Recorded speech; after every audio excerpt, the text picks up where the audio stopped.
All right, we're going to get started now. All right, we're going to say a quick prayer, and then we're going to jump right into this stream. And then I'm going to open up the panel to some questions. All right.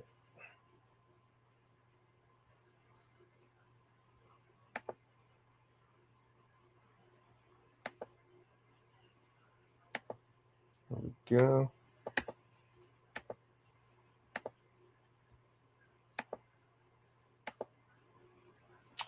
All right.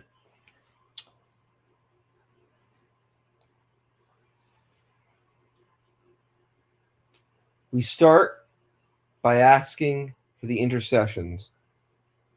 We first ask for the intercession of our mother, the Mother of God, the mediatrix of all graces, who, by her very consent, consented to the salvation of mankind and for herself, the Blessed Virgin Mary.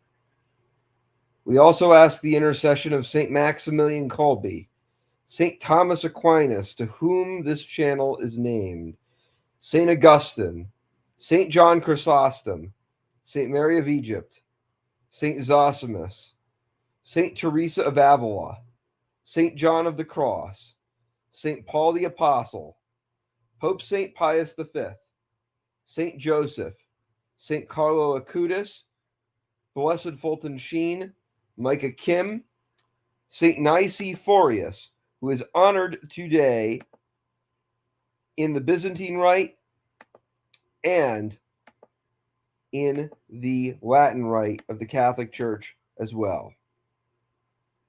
We entrust you. We're going to start with an opening liturgy of the hours. Holy God, holy immortal, holy, have mercy on us. Holy mighty, holy immortal, have mercy on us. Glory be to the Father, to the Son, and to the Holy Spirit. Amen. Now and ever, and unto ages of ages. Amen. O most holy Trinity, have mercy on us. Lord, cleanse us from your sins. Master, pardon our transgressions. Holy One, visit and heal our infirmities. For your name's sake. Lord have mercy, Lord have mercy, Lord have mercy. Glory now and forever. Amen. Our Father, who art in heaven, hallowed be thy name.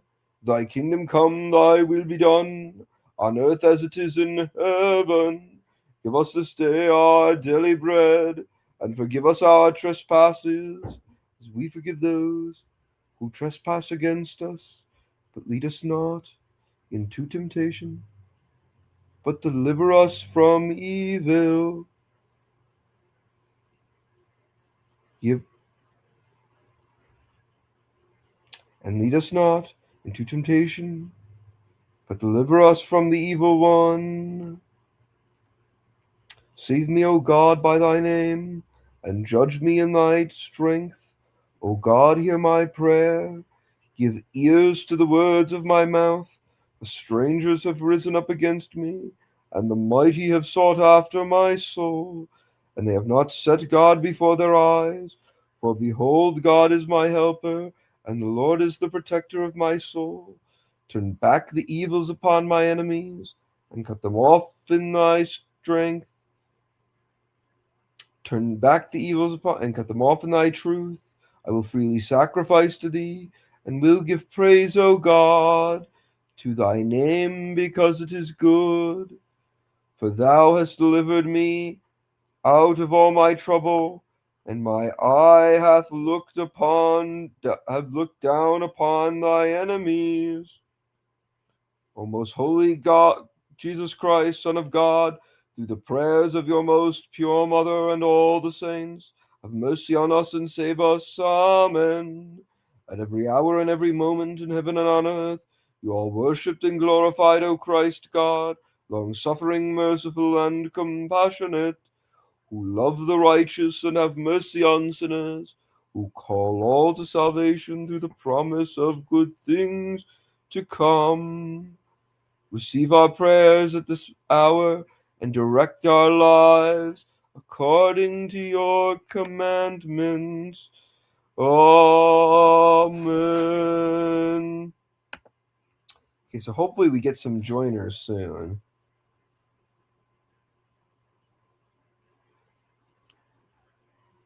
Hopefully we do get some joiners. Okay.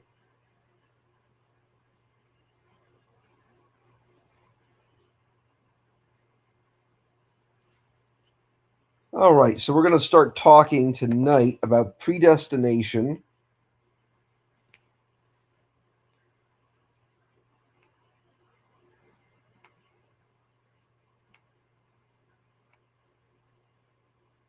I might move this back to 9:30 next week. I know I've been, kind of dilly-dallying on this, but just because this is a competitive slot.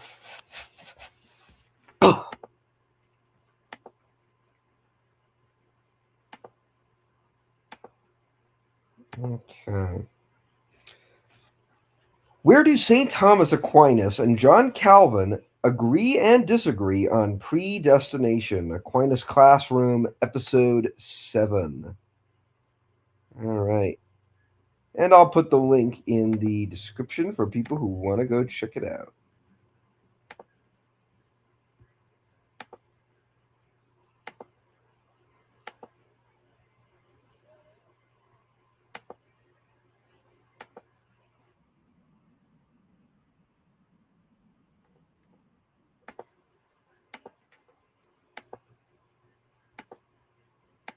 Okay, the link is pinned for anyone who wants to join.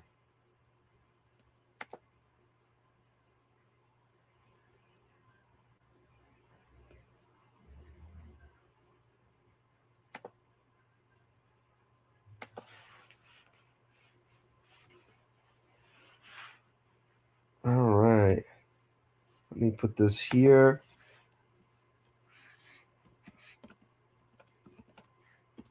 All right. We're about to get started right here.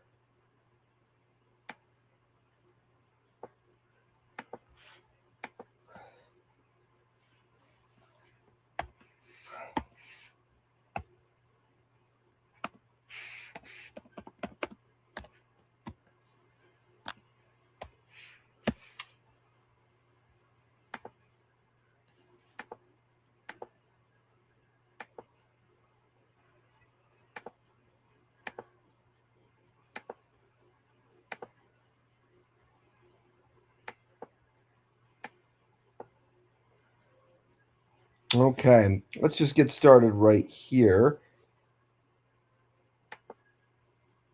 If I can do this right now. Okay. For some reason, that's not working. Okay, let's just go here. Where do they agree and disagree on predestination? But first, a word from St. Thomas Aquinas. All right.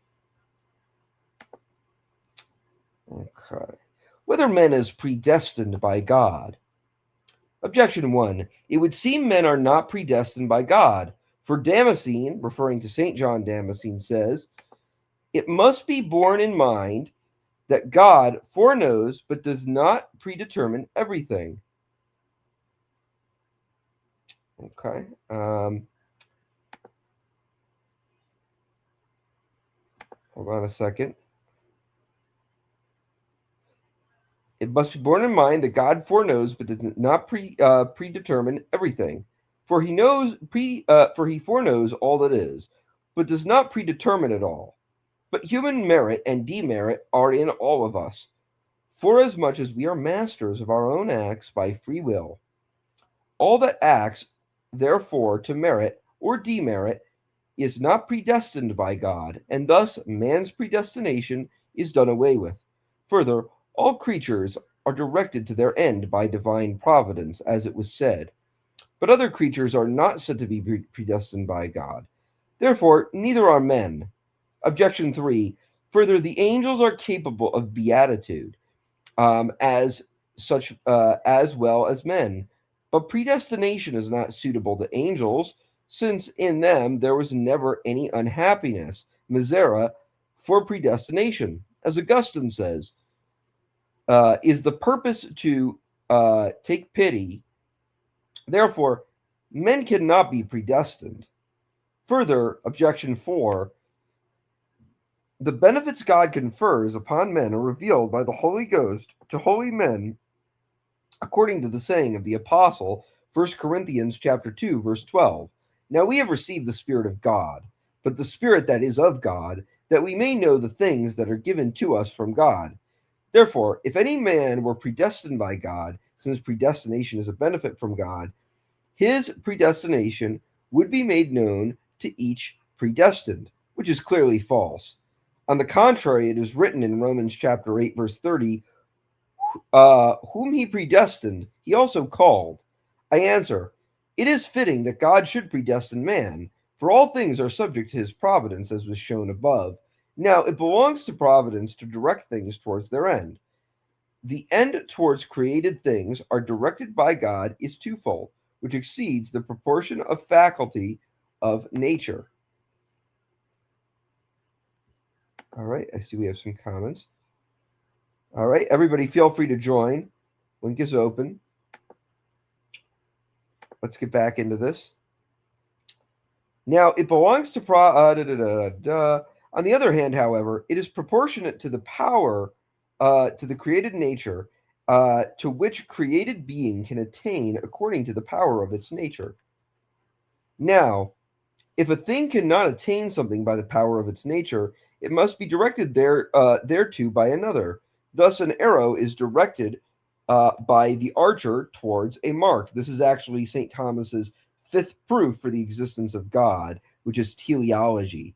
Hence, properly speaking, a rational creature capable of eternal life is led towards it, directed, as it were, by God.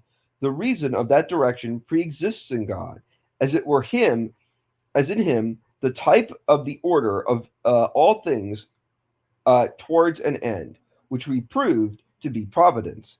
Now, the type of mind of the doer of something to be done is a kind of pre-existence in him of the thing to be done. Hence, the type of aforesaid direction of a rational creature towards the end of life is called predestination. For to predestine or to destine is to direct or send. Thus, it is clear that predestination, as it regards objects, is a part of providence. Reply to objection 1. Damascene calls predestination an imposition of necessity, after the manner of natural things which are predetermined towards one end. This is clear from his saying, he does not will malice, nor does he compel virtue.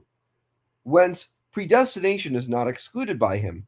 Reply to objection 2. Irrational creatures are not capable of that end which exceeds the faculty of human nature, whence they cannot be properly said to be predestined, although improperly by the term in respect to another end. Reply to objection 3. Predestination applies to angels just like men, although they have never been unhappy. For movement does not take species from the term wherefrom, but from the term whereto, because it matters nothing in whom the notion of making white, whether he is made white before black, yellow, or red. Likewise, it matters nothing in the respective predestination whether one is predestined to life eternal from the state of misery or not. Although it may be said, every conferring of good above, that which is due pertains to mercy, as was shown previously. Reply to objection 4. Even by a special privilege, their predestination was revealed to some. It is not fitting that it should be revealed to everyone, because if it were so, those who were not predestined, would despair, and the security would beget negligence in the predestined. Okay. And we've got our first joiner. Hello, is this Sandman? Maybe, maybe not. How you doing? Okay. Good to see you, Sandman. How's it going? Good, you? Good. Let me pull up some of these here. The literal definition of the gospel is First Corinthians. By the way, Sandman, I think that this is your first stream on here. First time on my channel. Yeah. I was a little bit afraid you were going to be Mr. Wayne for a second because he tends to do this thing where he jumps on and takes people's account name. Um, but Or just take over the show. Yeah, I know, right? Well, I always kick him out when he does that, but I do find it a little bit funny. But all right, we're now Are you going to. reading? Are you reading from like what are you reading? Just Oh, I so. was reading from the Summa Theologica, which is St. Thomas's work. We do that every week on the episode. Okay. Uh, so this was his view on predestination. I was reading his view on predestination. All right. Um, but we're going to jump back into the slide. And again, if you have any questions, it can be on topic or off topic, whatever question you want. Feel free to jump in. I'll let you. I'll let you finish your thing. Okay, yeah. Mm. Okay, so areas of discussion. Both St. Thomas and Calvin could not be more further aligned on most issues. Whereas one was a monumental doctor of the church, the other was a heretic and a schismatic. Yet some have claimed that there may be an area of agreement on one issue as it pertains predestination. There appears to be some common ground.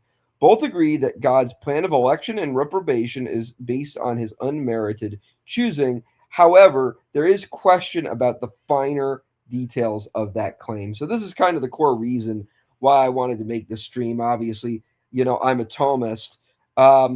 We also have another guest here, Hi, Gangster Ghost.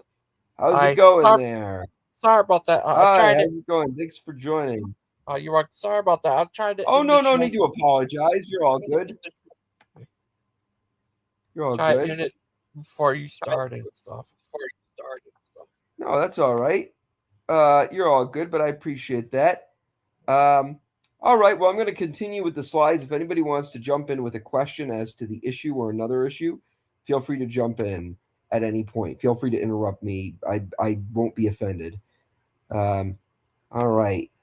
So yes. So basically, the reason I chose to do this particular topic is because there is debate over the years as to where St. Thomas Aquinas and John Calvin agree and disagree on predestination.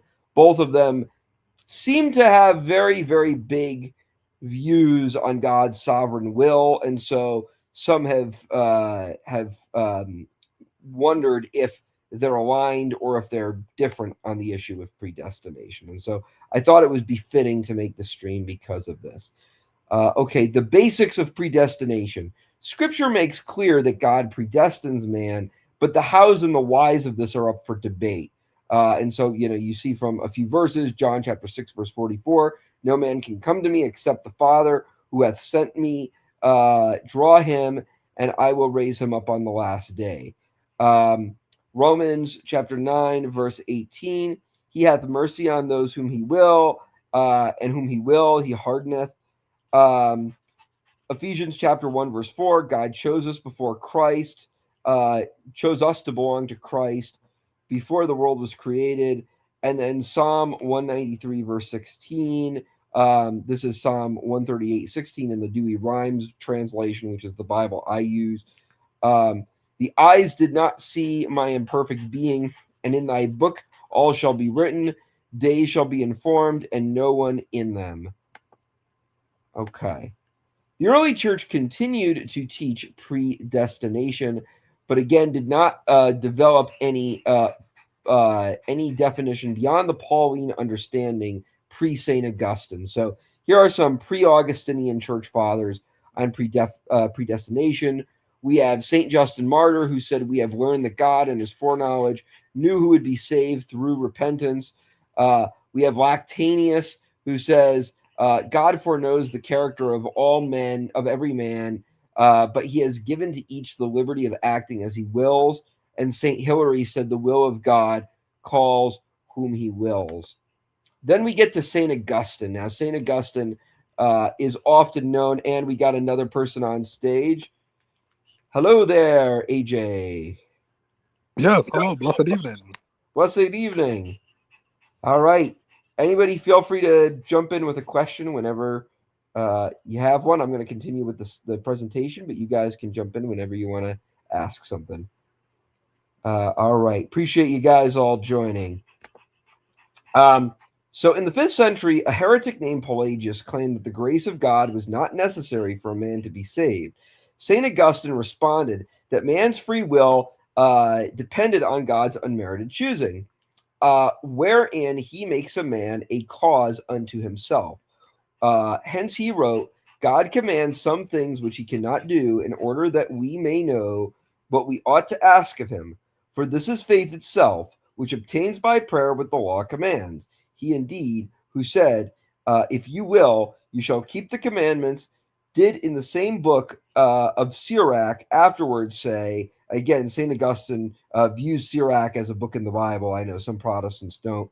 But he says, quote, who shall give a watch before my mouth and a seal of wisdom before my lips, that I did not suddenly thereby fall, that I fall not suddenly thereby, and that my tongue did not destroy me. That's Sirach chapter 22, verse 27.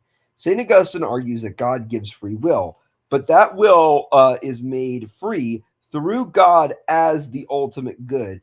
Hence, the proper form of man's will is towards the ultimate good, which is God. When we misappropriate the will towards temporal things such as lust and drunkenness, the will consents not to God, but to objects that possess no power of their own. This makes man unhappy and renders the will without proper governance, rendering a man's passions akin to the beasts, who have no ends or purpose to their will or actions.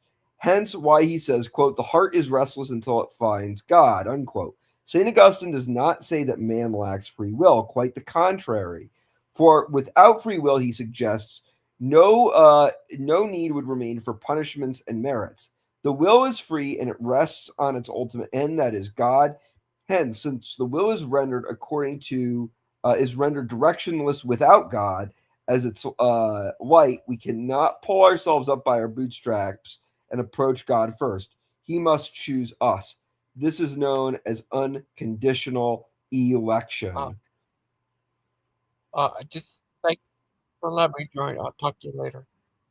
Okay, talk to you soon, gangster. Thanks for joining. You're welcome. Bye, Sammy. Okay, Bye, bro.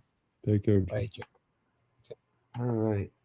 Okay, and again, feel free to jump in whenever you guys, whenever you want to like ask a question. And anybody in the live chat who hasn't joined yet, you can join if you'd like. All right. So let's jump into the next slide. Okay. The error of Pelagius. Pelagius taught that God was not necessary for the distribution of merit. This, of course, failed because it rendered good a subject distinct from God, as opposed to the traditional understanding that God is the efficient cause of good. Pelagius was excommunicated by the Second Synod of Orange, with Pelagianism being fittingly condemned as a heresy in the Catholic Church, affirming grace to be God's unmerited choosing. Thomistic development. In the medieval era, St. Thomas Aquinas briefly expanded upon the writings and views of St. Augustine. Similarly, he taught that the first grace was unmerited, since no man can come to know God sufficiently, as God is not inherently empirical. This is known as prevenient grace, whereas God prepares the soul to receive grace for the first time. The next grace is insufficient grace, wherein God gives a man everything he needs to attain friendship with him. Finally, efficacious grace is when God's plan for man is manifest in him by good works. While prevenient grace is unmerited, efficacious grace is not.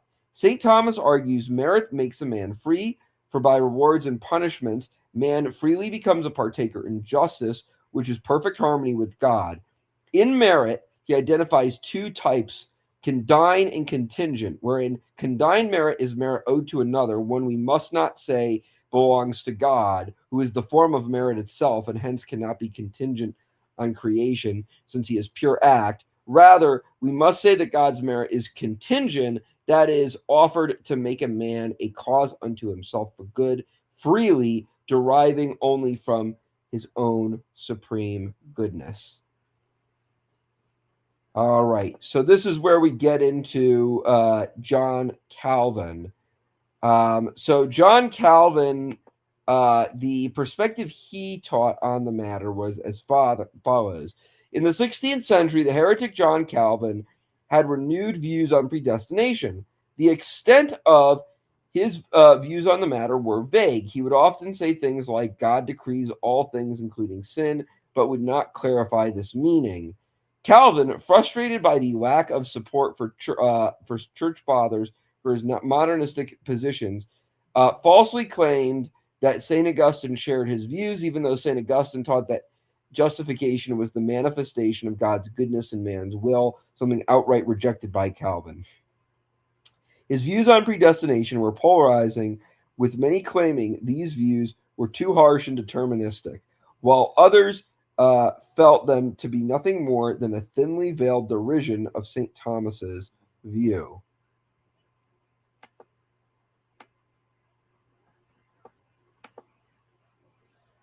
Arminius's objection to Calvin.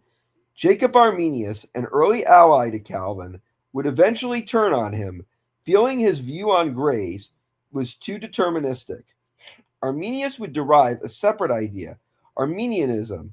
In this framework, God's election was not unconditional, stating that God, in his foreknowledge, sees potential merits and elects on that basis. Quote, God has determined to save and to damn certain particular persons, and this degree rests upon the foreknowledge of God, which he knew from eternity those who would believe through his preventing grace.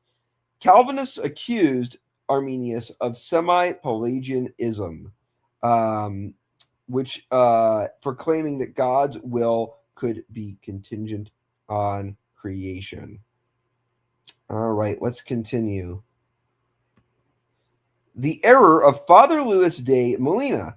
During the Counter-Reformation, generally led by the Jesuit order, one priest, Father Louis de Molina, attempted to explain a new view on predestination, middle knowledge. Father Molina argued that God chose among potential logical outcomes, which was best, possible worlds, as he calls them.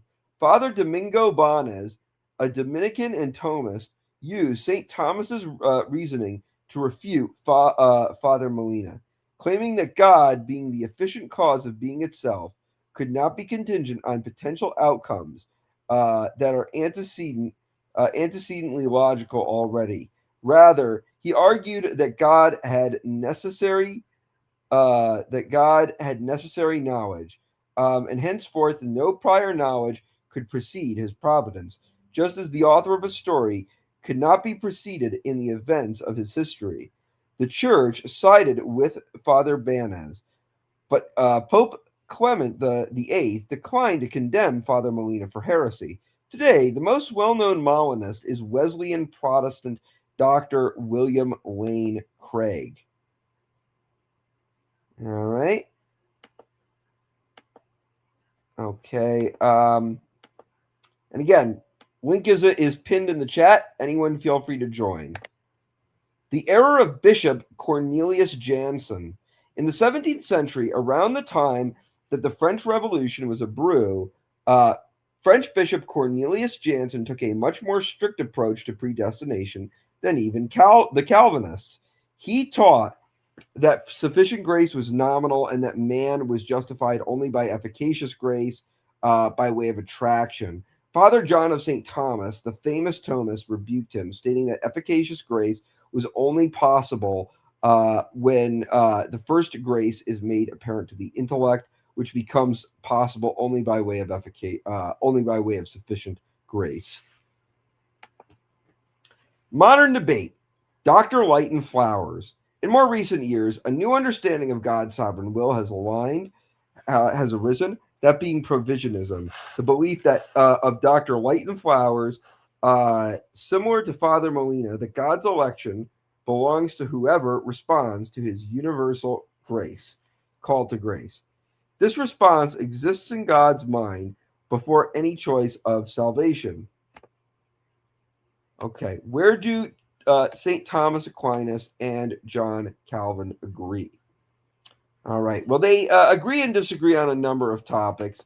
Both agree on unconditional grace, that God chooses unconditionally, that there's nothing a person can do to earn merit or earn grace. A few areas of question, namely positive versus negative reprobation. Positive reprobation is the belief that God actively decrees a sinner to damnation, to fall into damnation, whereas negative reprobation asserts that God allowed others to fall into damnation by his withdrawal of grace. St. Thomas concurs the latter, but Calvinists remain split. There is also question about God's views on total depravity and irresistible grace.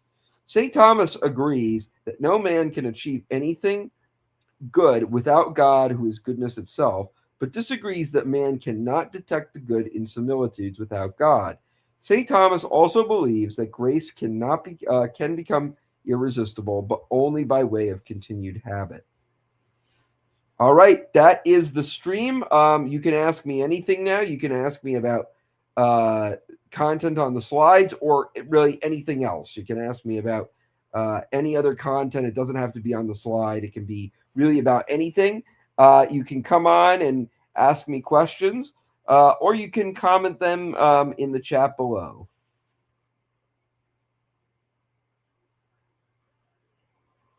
All right. What are your thoughts, Sandman?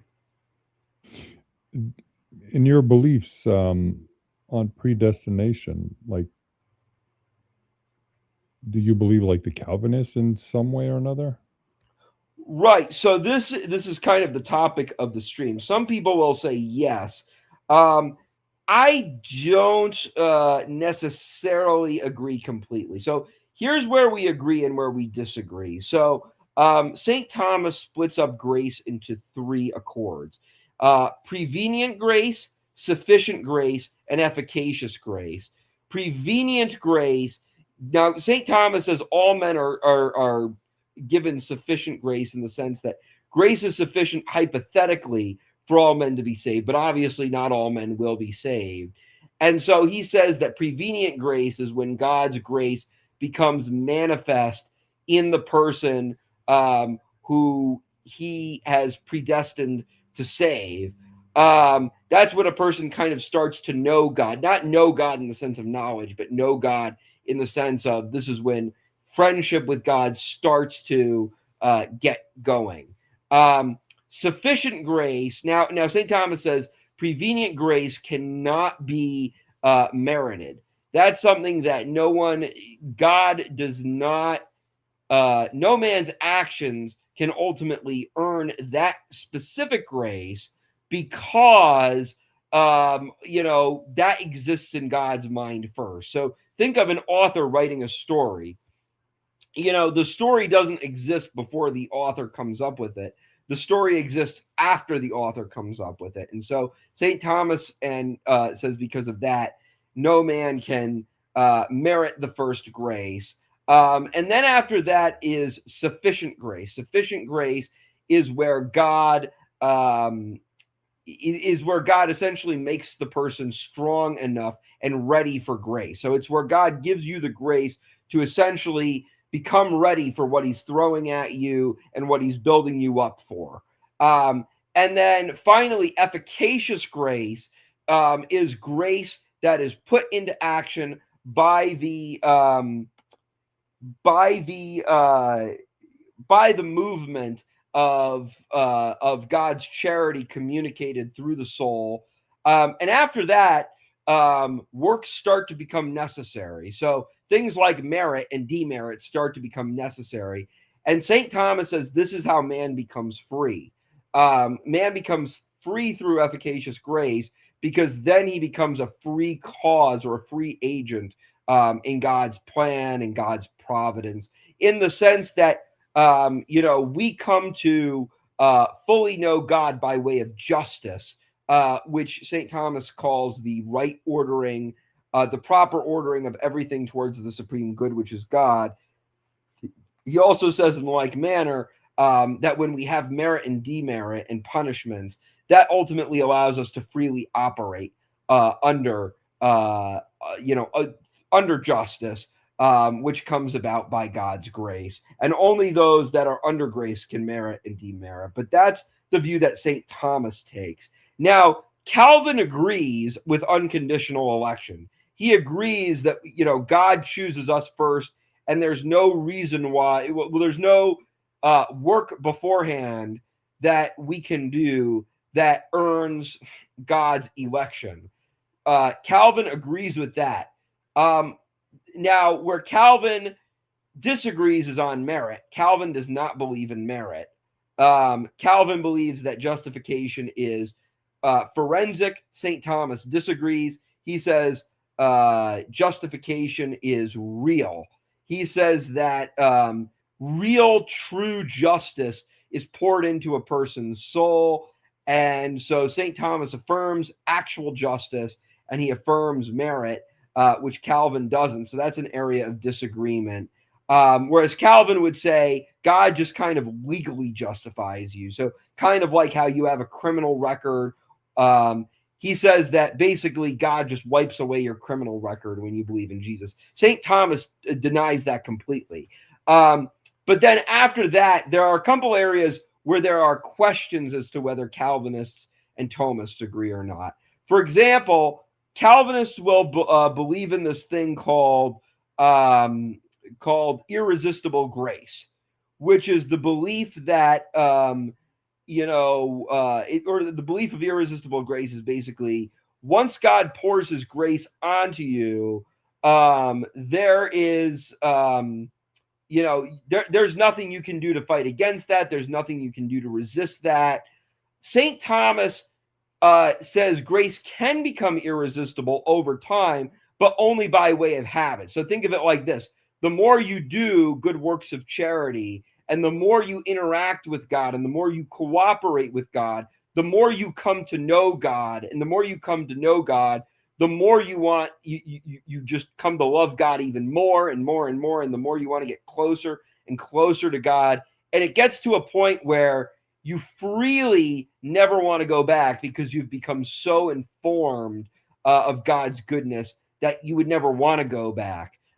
St. Thomas would say those in heaven have irresistible grace. But the difference is a Calvinist would say, a Calvinist would say irresistible grace happens immediately after you're justified. St. Thomas would say it happens through habit. And then finally, the last area of potential contention is total depravity. John Calvin, many Calvinists say that man is totally depraved, man is totally unable to know God, and man can only be saved by efficacious grace. This is what Bishop Cornelius Jansen taught. Father John of St. Thomas, who was a Thomist and a student of St. Thomas, rejected this by saying that if a person didn't have sufficient grace, where he's made strong by God, then ultimately he would be ill-equipped to participate in God's divine life by way of charity. He would be unprepared for God's grace. Because ultimately a person can only assent to what is apparent to their intellect, and grace has to be in the intellect and prepared in the intellect before a person can, receive charity. And so he said because of that, the Jansenist Calvinist view on that fails. So those are some areas of agreement and disagreement. Does that make sense? Mm-hmm. I understand. Yeah, Lena Moon says, this predestination thing is a bit confusing here. I had never heard of Catholics believing it before, say. Catholics do believe in predestination. I think nobody really denies that predestination is a thing, right? Because the scriptures clearly say those he foresaw, he predestined. He predestined us. It constantly uses the word predestined and uses that type of language. So I don't think anybody, I think even someone like Pelagius wouldn't deny that predestination was a thing. The question is, how does God predestine? And that's kind of what we're here to discuss tonight. Right. Now, how do you think he does that? How do I think God predestines? Mm-hmm. Well, I would agree. Without, let's say, our cooperation. Yeah, well, I would concur with St. Thomas's view, which is that the first choice is ultimately God's. Now, God does not force anybody to reprobate themselves. That's one area of potential disagreement with the Calvinists. Early Calvinists will say that God positively reprobates, which means, God says, "Oh, I'm going to predestine you to freely sin and damn yourself." Well, St. Thomas roundly rejects that. St. Thomas says that evil is the privation of good, and therefore evil can't be a source unto itself. God can't cause evil as a separate entity. God is the supreme good. Therefore, any evil in the world is a privation of good. So that would destroy positive reprobation. Later Calvinists don't agree with that, like Francis Turretin was a later Calvinist who basically took the Thomistic position, which is that God actively predestines a person to be saved, which means you're not going to be saved unless God pours his grace onto you. But if you are damned, it's because it's your own fault. It's because you ultimately hardened your heart and God withdrew his grace from you. That's the Thomistic view. That's the later Calvinistic view, but not the early Calvinistic view as I understand it. But in regards to your question as to how I view it, I would agree with St. Thomas, which is the choice of who is elected is ultimately God's. God does not actively predestine a person to damnation. He permissively allows a person to fall into damnation. Why he elects some and not others, obviously God has reasons, but those reasons are ultimately a mystery to us. St. Thomas says, because that belongs to divine providence, there's really no way to know. We do know the reason why is not because of any merits, in precedence. It's not because of anything that a person would do later on. That would imply that providence existed in God's mind before he created, which I think is totally false. But that's kind of how I would view it. Mm-hmm. So you don't think he predestined people from the beginning to be damned, basically? Well, he allowed people to be damned according to his providence, but again, it wasn't like God is like this person who's looking over humanity, saying, "I'm going to cause, Danny to ultimately commit all these actions that are going to land him straight in hell," or I'm going to actively make Susan do things that are going to make her not believe in me. What God does is God sees, man's fallen nature, which again, was man's fault, not God's.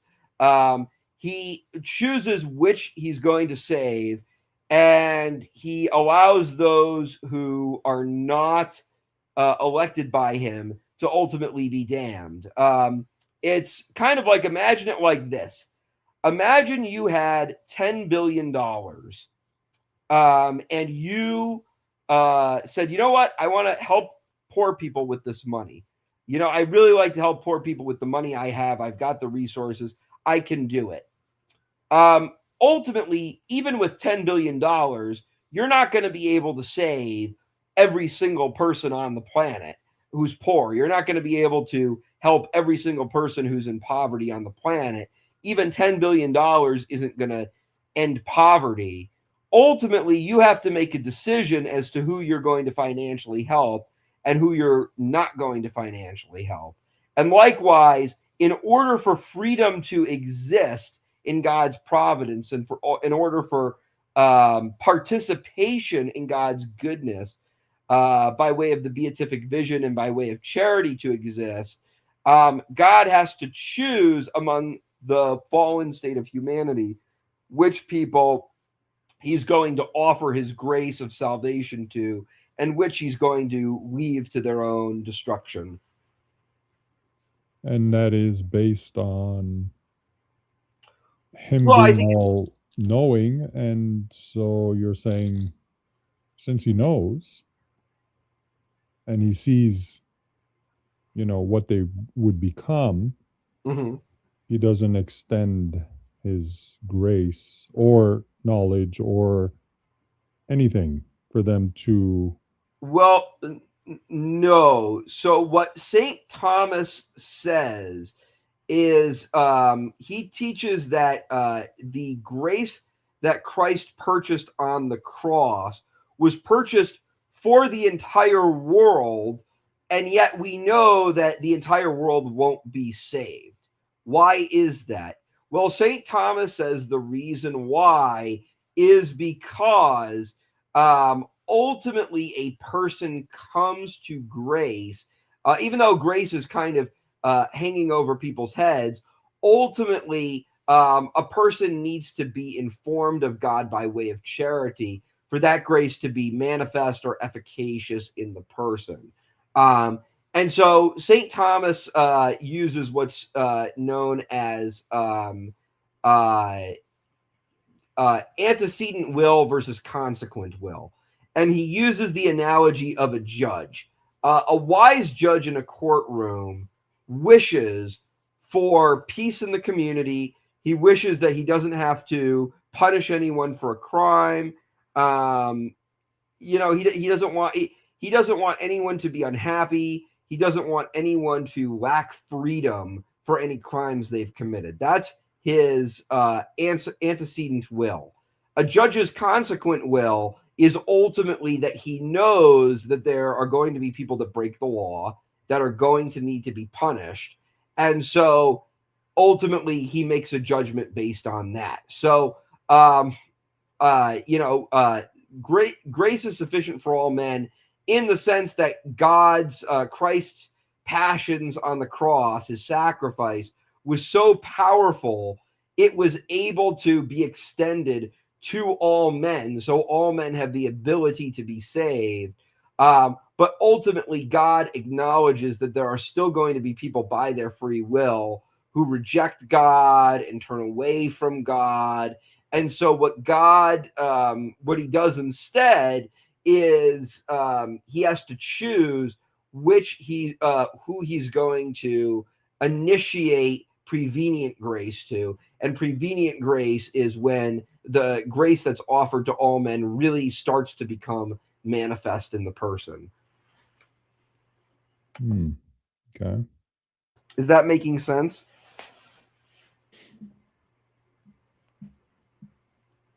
I mean, I understand what you're saying. Yeah. What are your thoughts on predestination? Well, I don't think I believe in predestination. You don't believe in any sort of predestination? I don't think so. Well, that I would challenge a little bit because, I mean, the Bible does say, he predestined us according to the counsel of his will. It says in Romans, it says, those he called, he predestined. So I think, and even, the Eastern Orthodox Church, to my knowledge, teaches, predestination. It's just how predestination works. The EO Church probably wouldn't agree completely with my view of predestination, which I acknowledge, but I think they believe in some form of predestination, if I'm not mistaken. I mean, predestination is pretty much just the means to an end. So it's like, imagine you get in your car and you have to drive from Cincinnati to Toledo, Ohio, but you've never gone that route before. So you put a GPS in your phone and the GPS tells you all the directions. the GPS is predestining you to that location. The GPS isn't like taking over your free will, right? But in the sense that the destination is already contained in the GPS before it's contained in your mind, that GPS is predestining you to ultimately get to your desired location. Now, how that's done, that's what's up for debate. Again, St. Thomas believes in unconditional election, which is God chooses for the first time who's going to be elected and who's not going to be elected. But other people have different views. Father Louis Molina was a Catholic priest who believed in possible worlds, which was the idea that God sees in his mind all these potential realities that could play out, and he chooses which ones make the most sense. Now, most Thomists don't agree with Father Molina. There was a Catholic priest who was a Dominican who came from the school of St. Thomas Aquinas named Father Domingo Banez. And he said that he didn't agree with that because that ultimately makes God contingent on potential realities. And he says because God is the author of all life, the author of all life can't be contingent on pre-existing events. Events have to unfold solely according to his plan of salvation and his plan of salvation alone. But I mean, I think, correct me if I'm wrong, and I don't want to put words in your mouth, but I think you would probably agree with predestination. I think it's just what are the means to predestination? What does that mean when we say predestination? Mm-hmm. So the person who is predestined. Yep. Could we literally map out exactly what's going to happen in his life? Well, God can. Salvation. We can't because the future is a mystery to us, but God can. But would there be any intervention to the person who was chosen? Like, are you saying that if the person was chosen in God's providence, that could change? Right. The answer to that question is no. God, God is immutable. God can't change. And so in the same like manner, his mind can't change. And his decisions can't change either. So the answer to that question would be no. Now, some people will disagree with that because they'll take the verse in Revelation when it says, oh, their names will be blotted from the book of life. And some people will say, oh, well, that's proof that God's election can change because their names can be blotted out of the book of life. Blessed Dennis the Carthusian, who was another student of St. Thomas Aquinas, who actually did a commentary on the entire Bible. Not a lot of people do that. He wrote in that verse of Revelation that the blotting out is basically, it's not changing God's mind or God's plan. It's merely that the believer at first seemed on paper to be on the track of salvation, but then eventually they, fell off it seemed like they were, but that was only to what was apparent to them. It wasn't according to what God had planned being changed. It was that it had seemed to them like they were on the right path, and then eventually they got off the beaten path. But that's like saying that God made a mistake.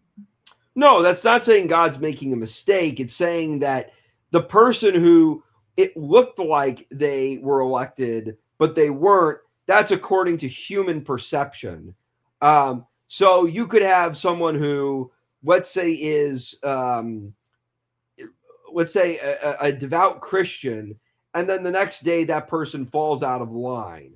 That person ultimately in God's ultimate plan of salvation was not elected to persevere to the end. He was elected to be justified temporally, but he wasn't given the gift of perseverance. Perseverance is ultimately a gift from God after a person is justified, which is why we say a person absolutely 100% can lose their salvation.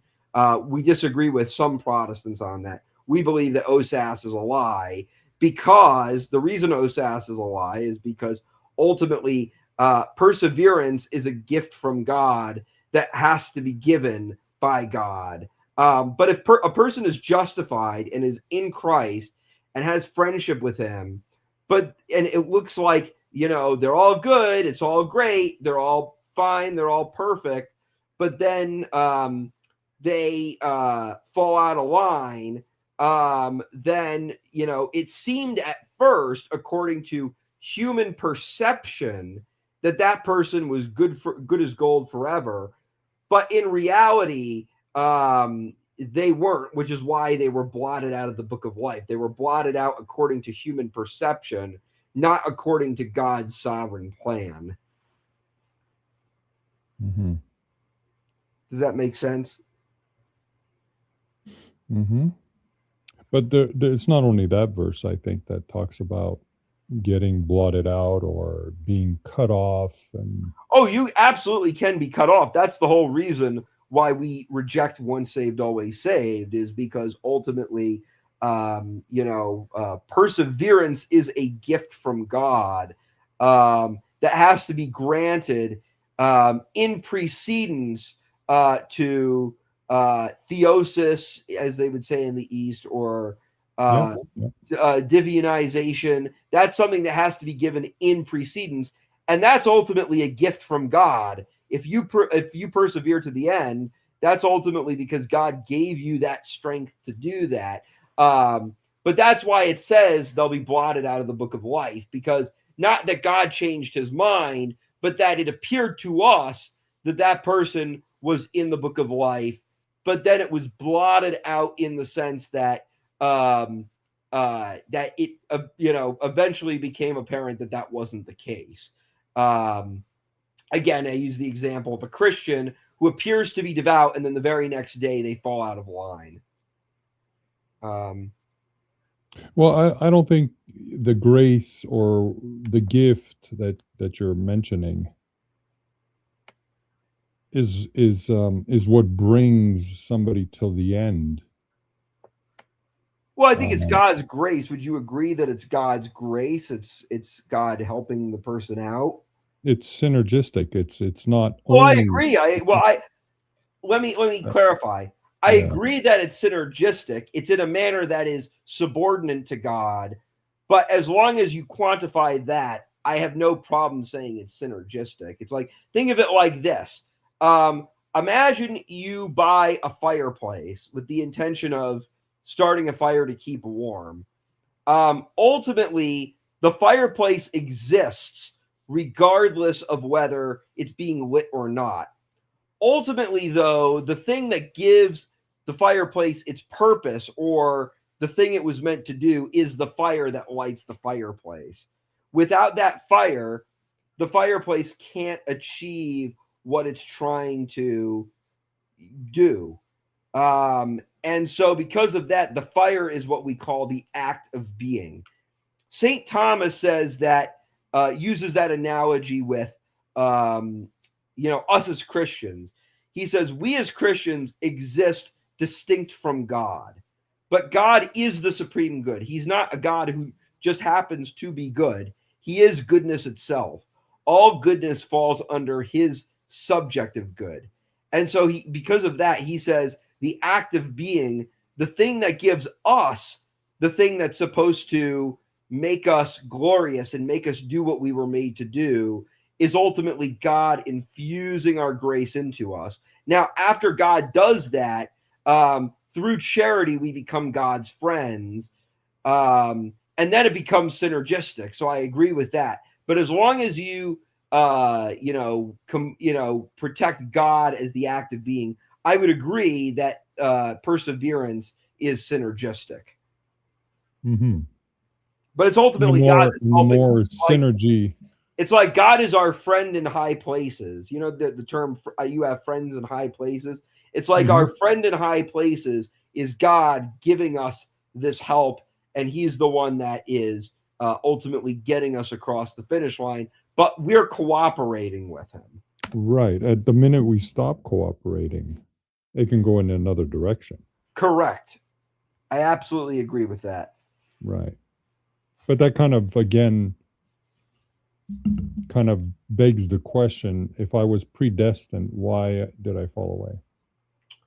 Well, again, it's because God ultimately, in his providence, chose not to give you the gift of perseverance. One of the verses that Calvinists love to bring up, although I do think they do kind of misinterpret it, is the verse in Exodus where God hardens Pharaoh's heart. And Calvinists will say, there you go. He hardened his heart. Calvinism confirmed. Well, the one area where I disagree with that is it's very clear that it says in the verse that Pharaoh hardened his own heart, and that Pharaoh had some sort of grace or some sort of knowledge of God beforehand. So God, for a temporary amount of time, when Pharaoh saw his brother, God reached out his hand to Pharaoh. But then after Pharaoh, hardened his heart, after he became cruel, ultimately, then God stepped back and, grace was removed. And that's when Pharaoh kind of fell to his demise. Now, why does God do that? Why does God say, well, I predestined you for a short time, but now I'm not going to predestine you? God does that because God does that for reasons that are ultimately mysterious to us, because they pertain to divine providence. But ultimately, if you don't persevere and you've been justified in the past, it's ultimately because, for whatever reason that is unknown for us, for the sake of God's providence, you do not have the strength to ultimately complete to the end. Kind of like how St. Paul has said, I have finished the race. The people who are justified and then fall away, they started the race, but they didn't finish it. Right. But that, again, I kind of ask myself, if I was one of those predestined, I should have not fallen away. God should have done something if I was predestined. If I send you an acceptance to the university, but then before admission and entry, I call you up a day later and I say, yeah, listen, forget about it. You don't have, you can't attend this university anymore. Like it kind of, it contradicts itself a little bit, is what I'm saying. Like, the word predestined means the destiny has been chosen. It is concrete. That's what I'm saying. That's where, if I'm in, I'm in. Predestined for me means I'm in. Wouldn't you say? Yes, if you've been elected. But what I would say, you are absolutely right. If a person, gets a college application and it says you're in, and the next day it says you're out, yes, that ultimately there is blame to go around for your affair in that matter. That is correct. We agree on that front. Where I'm going to, how would I say this? We would agree on that front. What St. Thomas says is ultimately reprobation occurs by God leaving us to our own faculty. So yes, God is withdrawing his strength, but ultimately we're the ones that are making the decision to walk away from him. And so because of that, God is taking away the strength that he gave us in the past. And so it's still our fault in that manner. Does that make sense? I mean, that's what I believe, that, you can have a primary calling, let's say, and then you can, you follow the path, but then by my own will, right, I choose to fall back into my old ways, which brings up again the free will. And free will, I don't think, is ever taken away, right? Free will is always there from beginning to end. Correct. Okay.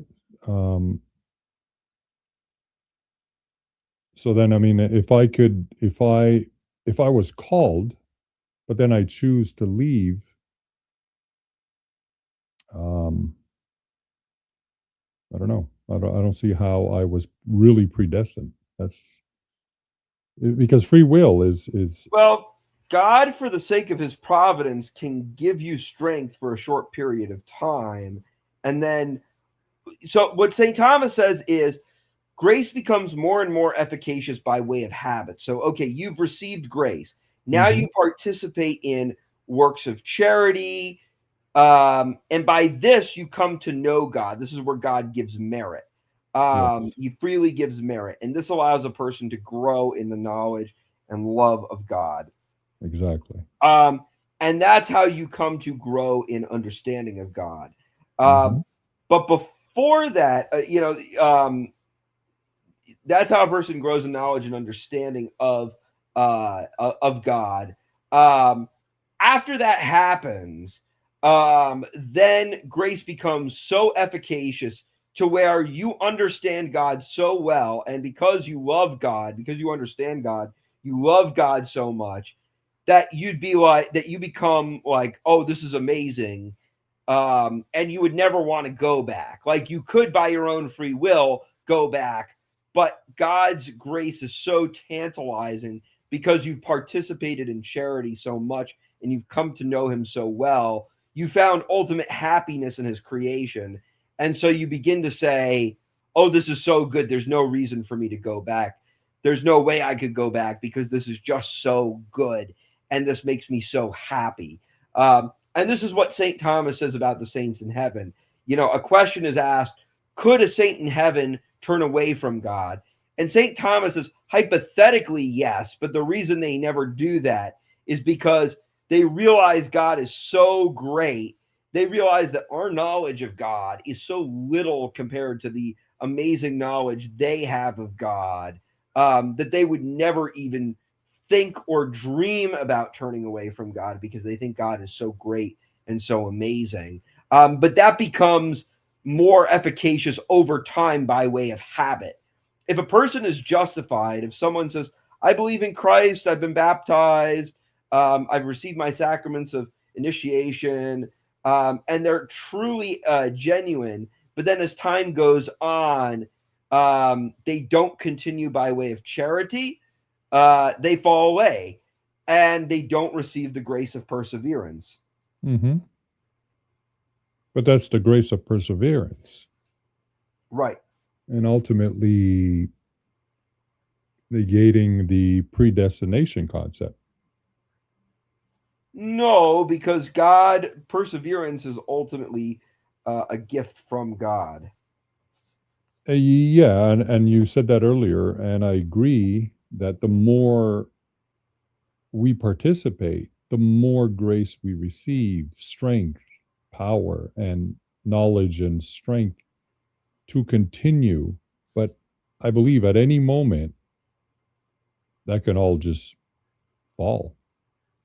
Yes, but ultimately, that's still accordance with God's consequent will, in the sense that ultimately if you are not choosing to continue in grace, he's going to pull his grace away. Well, what I mean is not because you're pulling away. Sometimes, like, do you believe that you can literally be someone who is, completely embraced in grace and close to God, but you are still man? Take the saints, for example. How many times did they had to fight temptations themselves? Well, yes, And but only some fell, yeah, some fell and repented, and of course went back on track. But they just to tell you that it is possible, right till the end, that even someone very close to God can fall, and that's because of, like I said, they were tempted. Something, the evil spirit tempted them, and they fell into sin. Now, there was something in there that had to do with free will. Like he chose at some point in his weakness to fall, right? Even though he was way up there with grace at some moment, you see? yeah, And so, and they were, and so, I mean, Jesus himself was tempted, right? right. And what I'm saying is, I'm not sure that I believe that there's a type of grace that prevents any temptations, from the old man, the old person, to resurface at any point. I think the devil works, 24/7, especially with people like that, to drop them, to make them fall. Because Well, I would say hypothetically it could. Mhm. Hypothetically, anyone could say, bloop, I'm going to drop, I'm going to fall. However, I think over time, the ultimate end is that we become free participants in the proper ordering of God by way of his justice. And so the idea is God is training us ultimately into union with him freely. So over time, the more you participate in charity, the less and less desirable it's going to be that you would want to fall away from God's grace. The reason you won't eventually, and the reason the saints in heaven never will, is because A, grace has become irresistible to them, and B, because they spent their entire lives training their intellects as to what was right for them, and they came to understand that what was right for them was ultimately God, which is why they're never going to make the decision ever again to fall away from God, even though they hypothetically could. They're never going to do that now that they're in perfect union with God. And Yeah, again, that happens with people on earth as well, not to the same extent, but to a Mhm. lesser extent. Right. Eventually, the more you participate in merit. Because even Paul made some statement like that too, right? Lest I fall away. And I mean, Paul was guided by the Holy Spirit, Yeah. and he Apparently, made that, he's and he doing made that statement. too. Yeah. Like, if you were really a chosen one, and he was chosen to do God's work, would he have even made that statement? Right. See what I'm saying? Right. Because Exactly. he knew, and he actually says, I discipline my body, um, lest I fall away. Right. Right. Right. Right. Right. So Exactly. that's what I'm saying. Like there's a lot of indication that although there's the Holy Spirit and grace guiding us and strengthening us, and the warnings to fight till the end, literally Right. till we close our eyes, tells me that in all those statements that all these people were reading about in the Bible Right. were all in a predicament of falling away. And I read the Bible, let's say, and I say these people would probably in this case be chosen, and yet they fear of falling away and losing the grace, you see. Right. And we read this over and over. Right.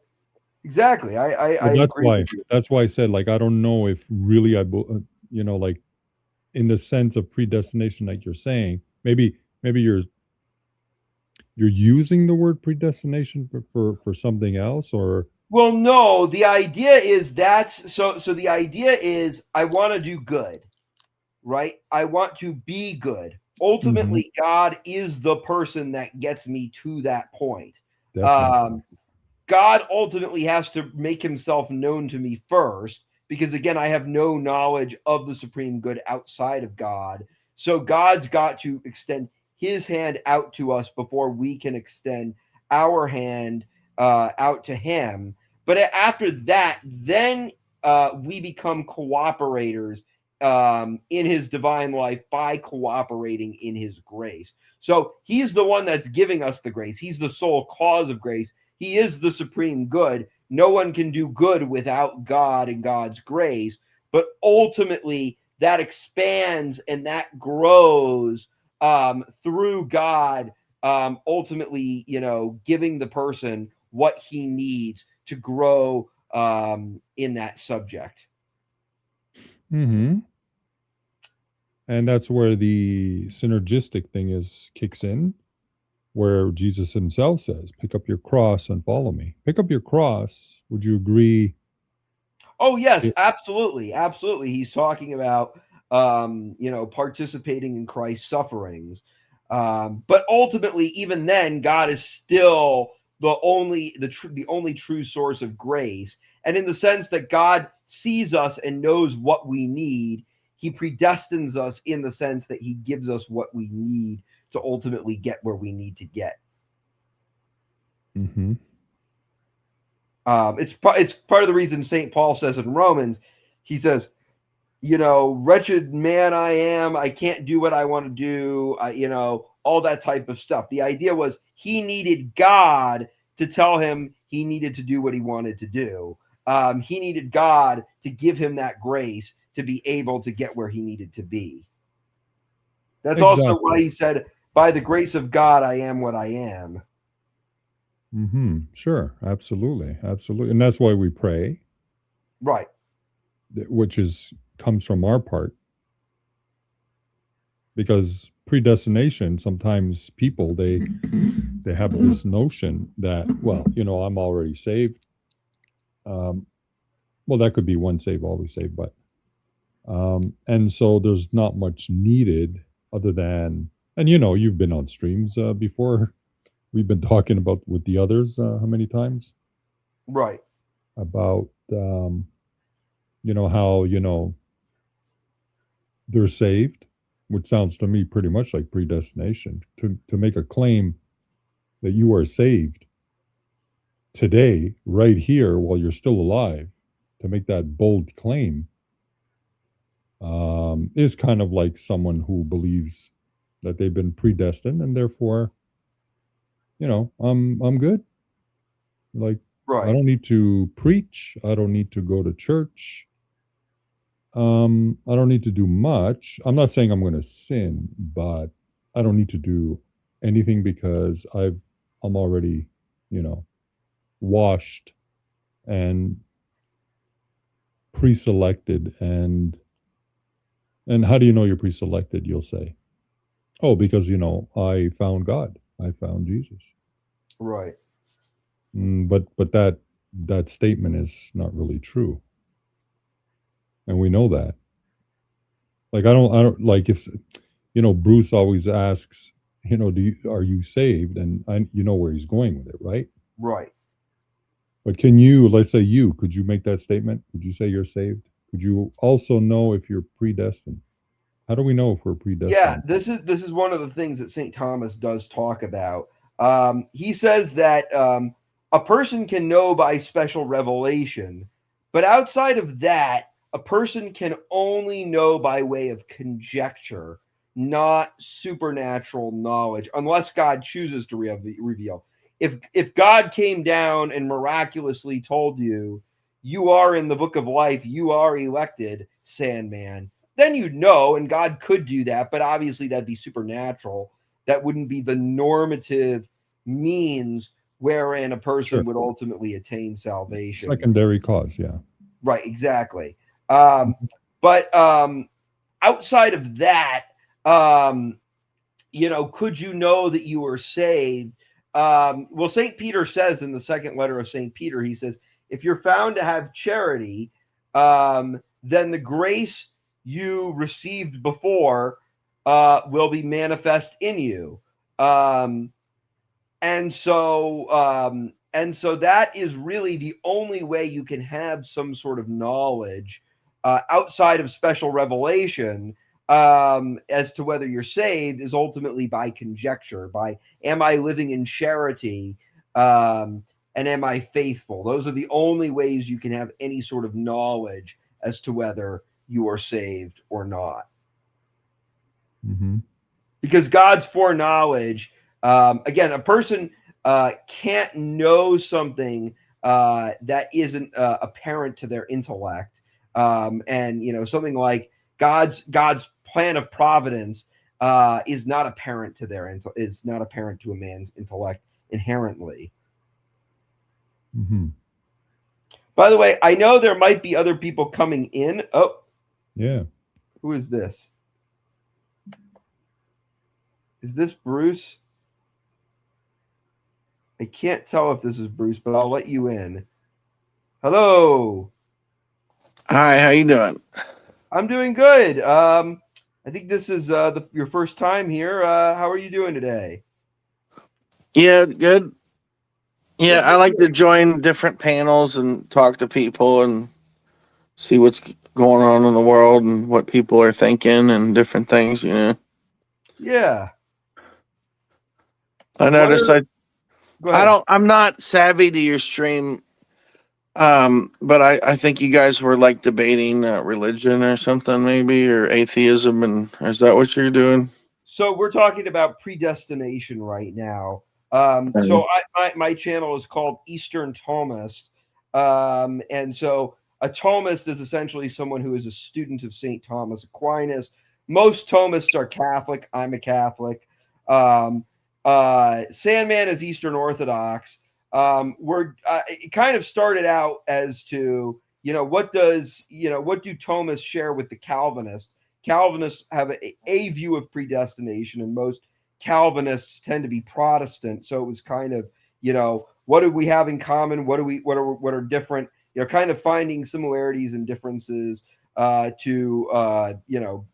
So is this stuff you've read in like books and stuff? I guess like yeah. Basically, where the different conversation Catholic went. Bibles. Basically, where the conversation went with Sandman and I were kind of talking about predestination and how that works. But these views mostly came from the views I take come from St. Thomas Aquinas, which he wrote about in his Summa Theologica. We read a little bit of the Summa earlier. Every stream, every week I do a live stream. I read from the Summa Theologica, which was his masterwork on theology. The 12 Apostles of Jesus. Is that who it? So I just looked up St. Thomas. I tried to be religious, but I don't know. So there's a St. Thomas the Apostle. He was known as Doubting Thomas because he didn't originally think that Jesus had risen from the dead until he touched his wounds. This is not the St. Thomas we're talking about. We're talking about St. Thomas Aquinas, who was a Aquinas. Okay, I see that. Aquinas. Yeah. All right. And while you're looking into that, I'm going to answer Lena's question here. Anybody, feel free to join, hop on and join, answer questions in the chat. I had thought originally I had heard Jamie might join. I don't know if Jamie's going to join us tonight. Yeah, so Lena says, I guess the Virgin Mary would play into these views too. So, yes, Blessed John Duns Scotus does talk about predestination a lot. And he does factor in Mary into that equation. Essentially, what Blessed John comes up with is he takes similar views to St. Thomas on predestination, with one exception. Blessed John Duns Scotus believes that every event that played out that God allowed, either actively or permissively, was centered around the plan for Jesus Christ to die on the cross. That's Blessed John's views. Now, St. Thomas disagrees with that. He says that ultimately God's plan was for man to ultimately participate in him as the supreme good. So he gave man a distinct rational appetite. This is what's known as the essence-existence distinction. But he knew that would ultimately lead to sin. And so he had a plan that ultimately came after that plan of sin coming into the world. So he disagrees with Blessed John on that matter. But Blessed John basically says, in regards to the Blessed Virgin Mary, he says that he takes from St. Thomas's logic that God so endows God so endows those whom he has a task or whom he has a goal for.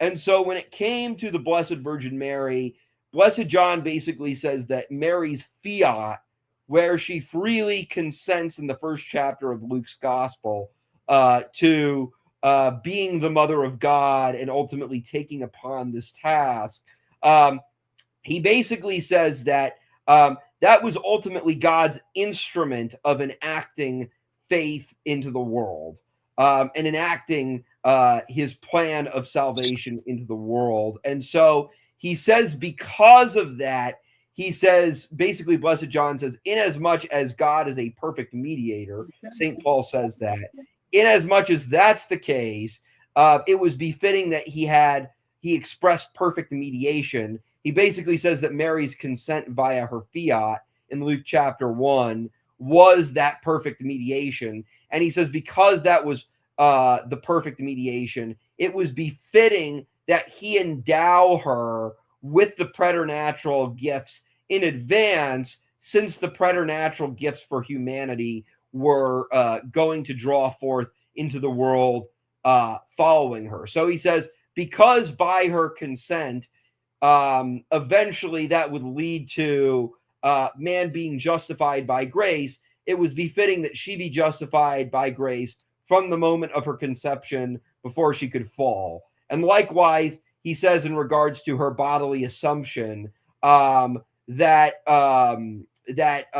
he says in regards to her bodily assumption, in the sense that eventually our bodies will be bodily resurrected. It was befitting in that manner, since that possibility came from God using her as an instrument.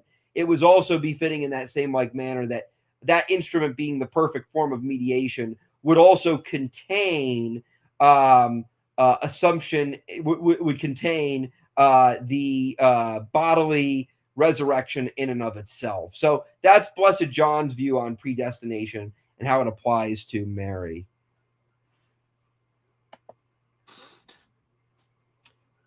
All right. How are you doing tonight, Zombie? I guess I'm all right. Yeah, I was kind of wondering that about you. I guess you are you like learning to become a priest or something? I'm not learning to become a priest. I might become a deacon down the line. I'm also discerning becoming a canon lawyer. But I'm very interested in this stuff. I'm very interested in Catholic theology, and these are all things that I am interested in developing something in that field. But as for right now, this is mostly like an outreach channel to kind of express a lot of the views, because I think a lot of people who are, let's say, not Catholic, have kind of a perception of what Catholic teaching is. And, I think St. Thomas Aquinas articulates better how Catholic teaching operates in a way that a lot of people miss. And I think because of that, I think he kind of gives us the perfect model for Catholic teaching. And even Pope Innocent the Sixth even said that St. Thomas Aquinas, his views were perfectly aligned with Catholic theology, and he was kind of the model for Catholic theology. But since a lot of people don't know about Thomism, my goal is kind of to educate people about Thomism. So what do you mean by Thomism then? So Thomism is basically plainly just the views and beliefs of St. Thomas Aquinas. So just like how Calvinism is kind of the viewpoint of... What makes you so interested? Sorry, I didn't mean to interrupt you, but what makes you so interested with that? This Thomicism or whatever you said. Sorry, I'm not trying I think St. Thomas Aquinas gives us a perfect model, not just for the Catholic faith, but also just theism in general. He's known for his 5 proofs for the existence of God, which I've never heard 5 better proofs than those 5 proofs. I mean, if you're trying to find proofs for the existence of God, St. Thomas, gives you the model for it. And so I think because of that, he gives us a perfect model for just the faith in general. Could you tell me about? I don't really see the. Could you tell me about that? The 5. Yes, things? absolutely. So St. Thomas basically comes up with the 5 proofs. The first proof is what's known as the efficient cause, or the unmoved mover. Now, St. Thomas takes a lot from the philosophy of Aristotle. But basically what St. Thomas's view is, kind of in layman's terms, is that the efficient cause, or the unmoved mover, is basically the idea that everything that receives something from another has to receive, anything that has something has to have received it from something that is supremely above it. And so, for example, the brain ultimately pumps blood to the rest of your body. If your brain wasn't operating, then you would not have a body. Your body would collapse and you would just die.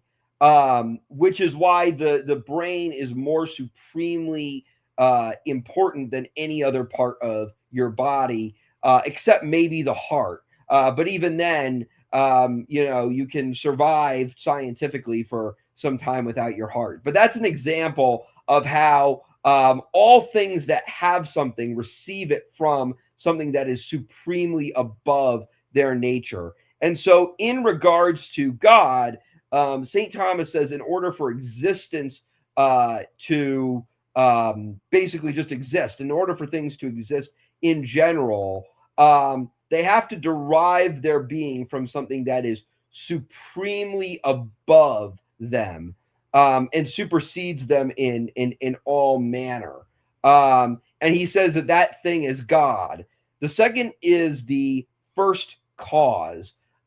St. Thomas basically says that he takes from Aristotle. He says there are 2 different types of causes in the world. there's a potential cause and an actual cause. An actual cause is something that is still causing things to happen, but it's not going to change in and of itself. A potential cause is something that is causing things whilst also being caused by another. St. Thomas says, if God didn't exist, then that means that you would have an unlimited series of potential causes. But he says this doesn't make any sense because the nature of a potential cause is ultimately that it's being caused by another thing. So you can't just keep going back and back and back and back and back to another thing that's being caused when eventually you have to get to the beginning of something being caused.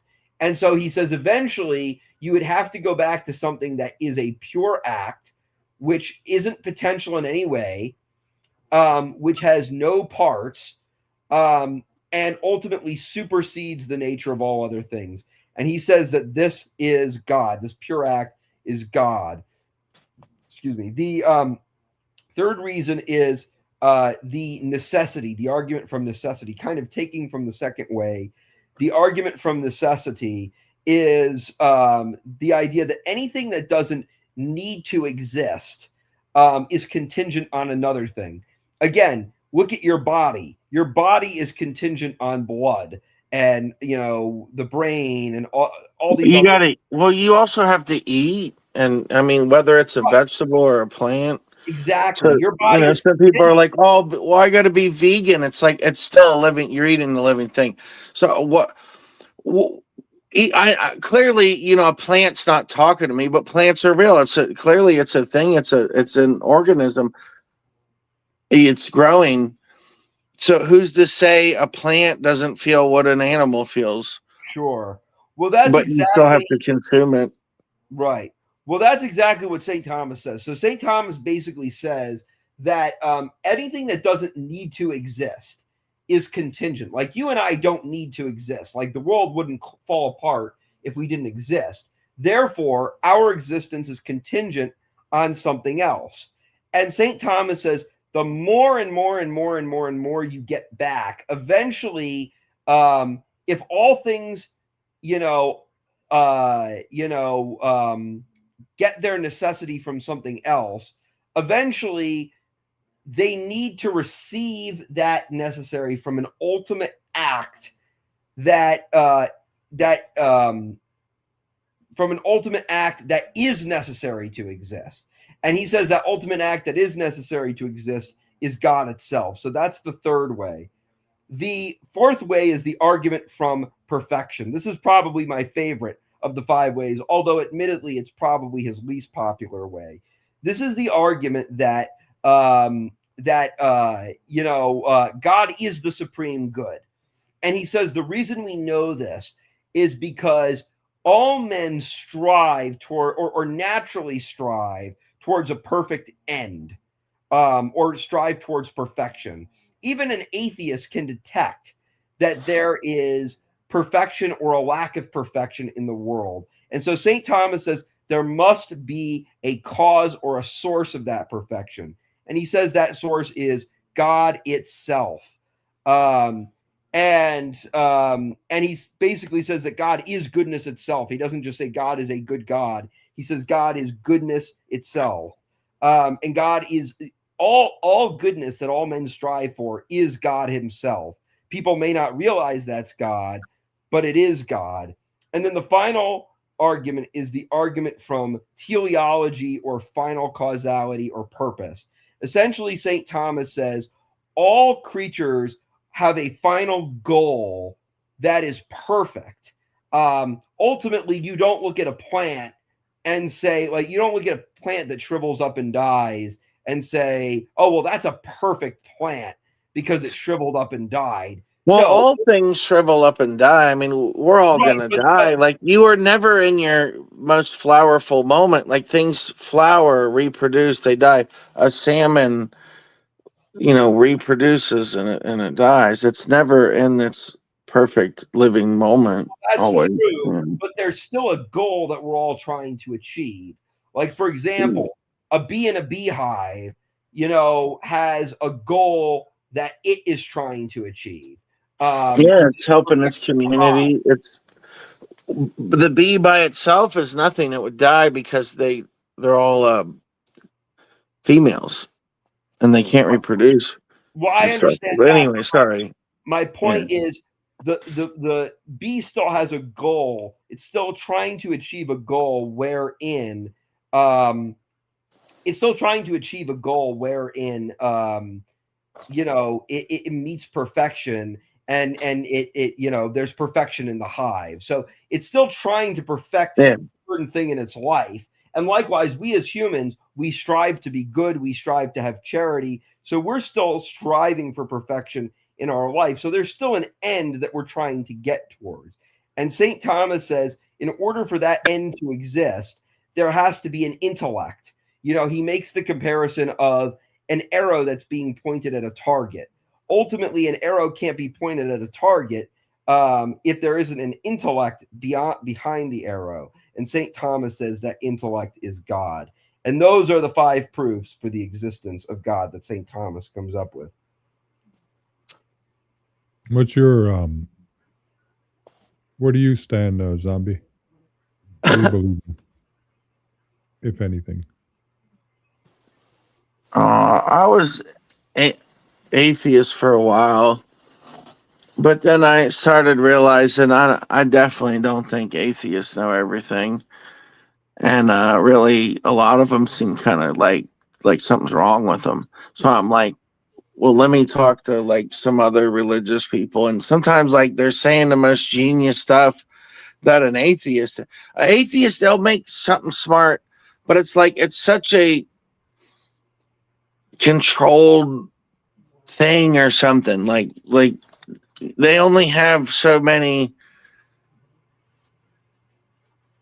arguments, and they can sound convincing at first, but then you're like, well, you can have other like you're making you have 5 points, and I can listen to that and I can say I'm not feeling it, I'm not agreeing with it, but it makes you wonder what do you feel, what do you agree with, you know and it's like you think the atheist got it all figured out.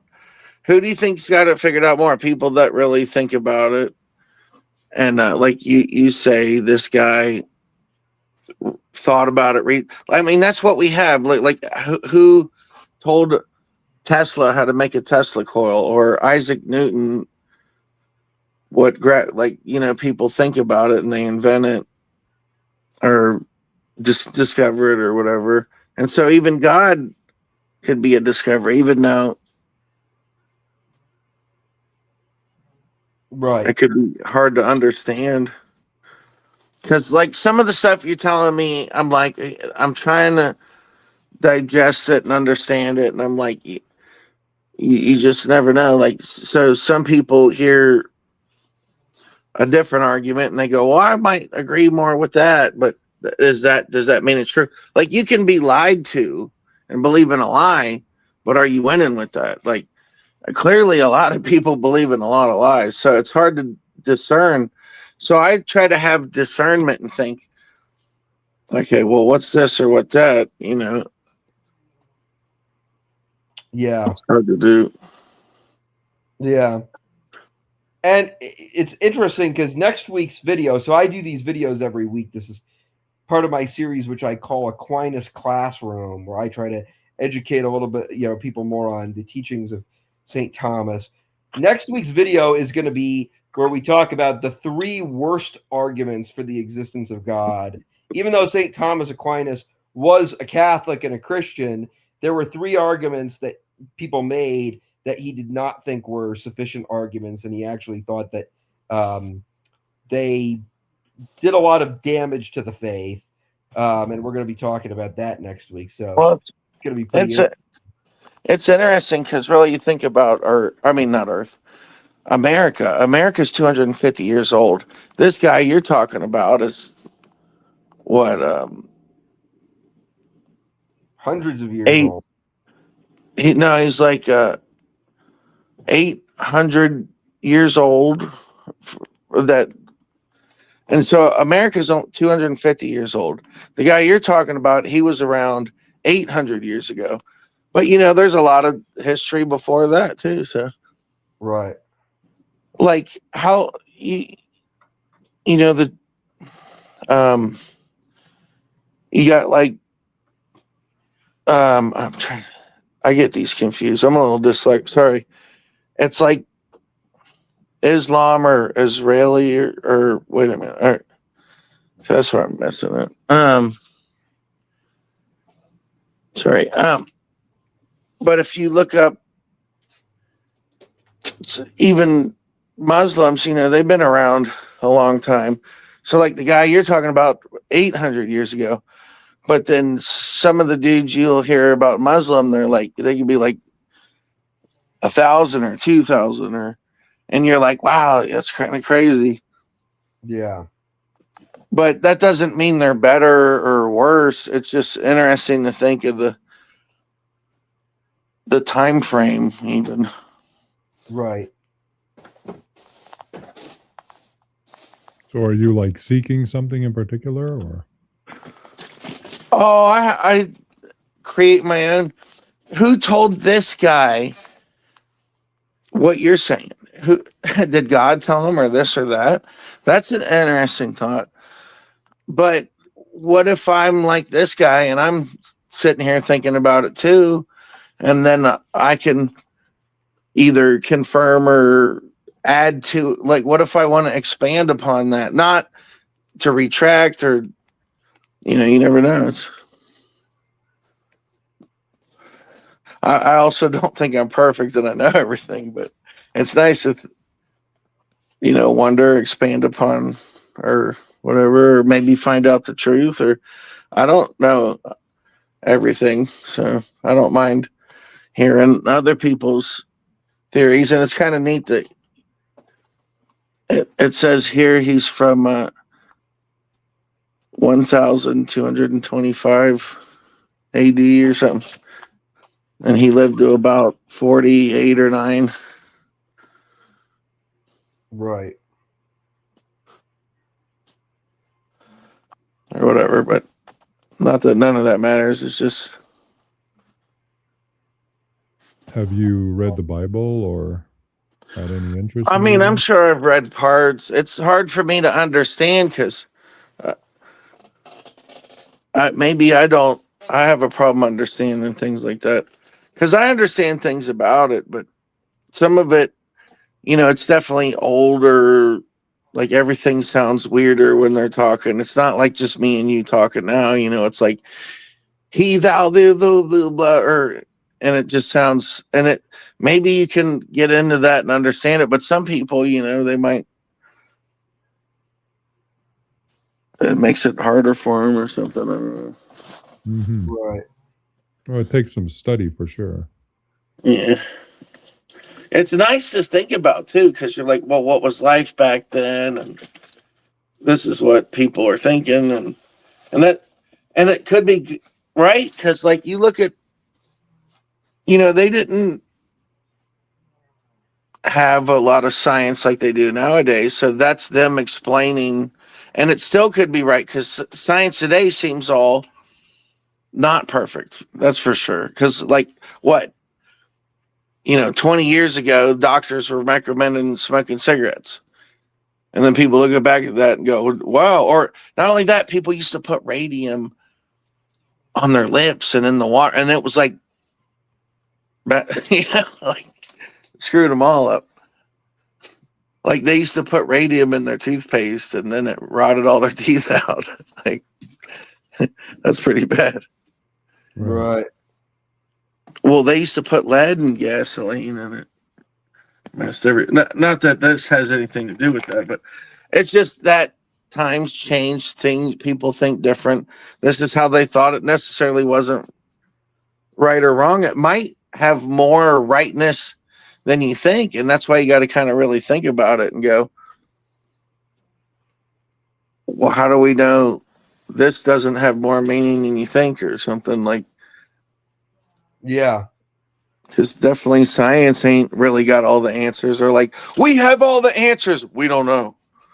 And then it's like, well, we'll compare this to something else that's been around. I mean, think, like I said, the age behind this, too. Like this is something people could have learned over thousands of years. And it's like, what do I believe? Something somebody thought up 10 days ago, or something people believed in for 10,000 years or whatever. Right. It's like, I don't know. If it worked for 10,000 years, then how do we know now? But there's definitely different religions, like, or the Muslim side or the Jewish side. It's like, well, they clearly have some similarities. Neither one want to eat pigs. I know that. Right. I'll eat pigs, so that's weird. I think they taste good. Mm-hmm. Nothing says you can't. Yeah, I don't know. But they believe that. They're like, oh, no, he can't do either side, too. And they both hate each other. But anyways, yeah, we see that in the news, but we don't have to talk about that. But you're talking about this exact thing, and I apologize. I'm trying to No, this is an open listen panel. to You it. can talk about whatever you want to talk about. No, I don't want to hijack your topic. You're not. We're in the open Q&A section. We went over basically the structure of this is we do the panel, and I did that, and now that's done. So now you can talk about whatever you want to talk about subject wise. Oh, well, I named myself zombies. I have this weird theory about zombies, but it reminds me of demons. And I think Catholics. So has this guy said anything about demons? That's kind of interesting. Because I think. What about them? Yeah, go ahead. Yeah, I am a unique person where I do have my own zombie theory, but it is based on like seeing movies and video games, and then looking at people. And then I've heard about this demonic possession. I'm like, well, it sounds exactly like what I think these zombies are. And I'm like, dude, I am totally seeing, I can't, even if I'm like, it's not real, it's not real, it's not real. All of a sudden, like, I'll see one of these people and I'm like, dude, how can you not? And then I'll see like a clip on YouTube and it'll be like this nun, and she'll be like, all of a sudden, like they're doing something. I don't know how to put it, but then she sees like one of the people are a demon, and she's like, "I see you." And I don't know if you saw that show. It's but I only saw clips, but it'd be like this nun, and she went in a courtroom or something, and one of the people were a demon, and she's just kind of sitting there like, yeah. And then when she got her turn to talk, she's like, "I see you, demon." Oh, I've seen that clip. Yeah. And it's this old nun, yeah, and it's like you can see in the show, like you can see the demon, and she's like, "I see you." I'm like, dude, I fucking see, or pardon my French, sorry, I just cussed. But anyways, I'm bad like that. I apologize, but yeah, she did that, and I was like, dude, I feel like that sometimes, like. It might not be to that extent, but I'm like, no, like I'm sensing something. And then that person will be like, no, you're bad. You're bad. And I'll experience it. And I'll be like, these demons hate good people. And it almost reminds me of the Bible where it says, when you have the faith, you will be tested, and these things will come at you. And I'm like, dude, I can feel that. Like I feel demons. They're like, because the Bible, the whole point about it is to teach you morals and values. And that's the big part. It's like, don't sin, don't do this, don't steal. And God is watching you. If you do, you're going to go to hell.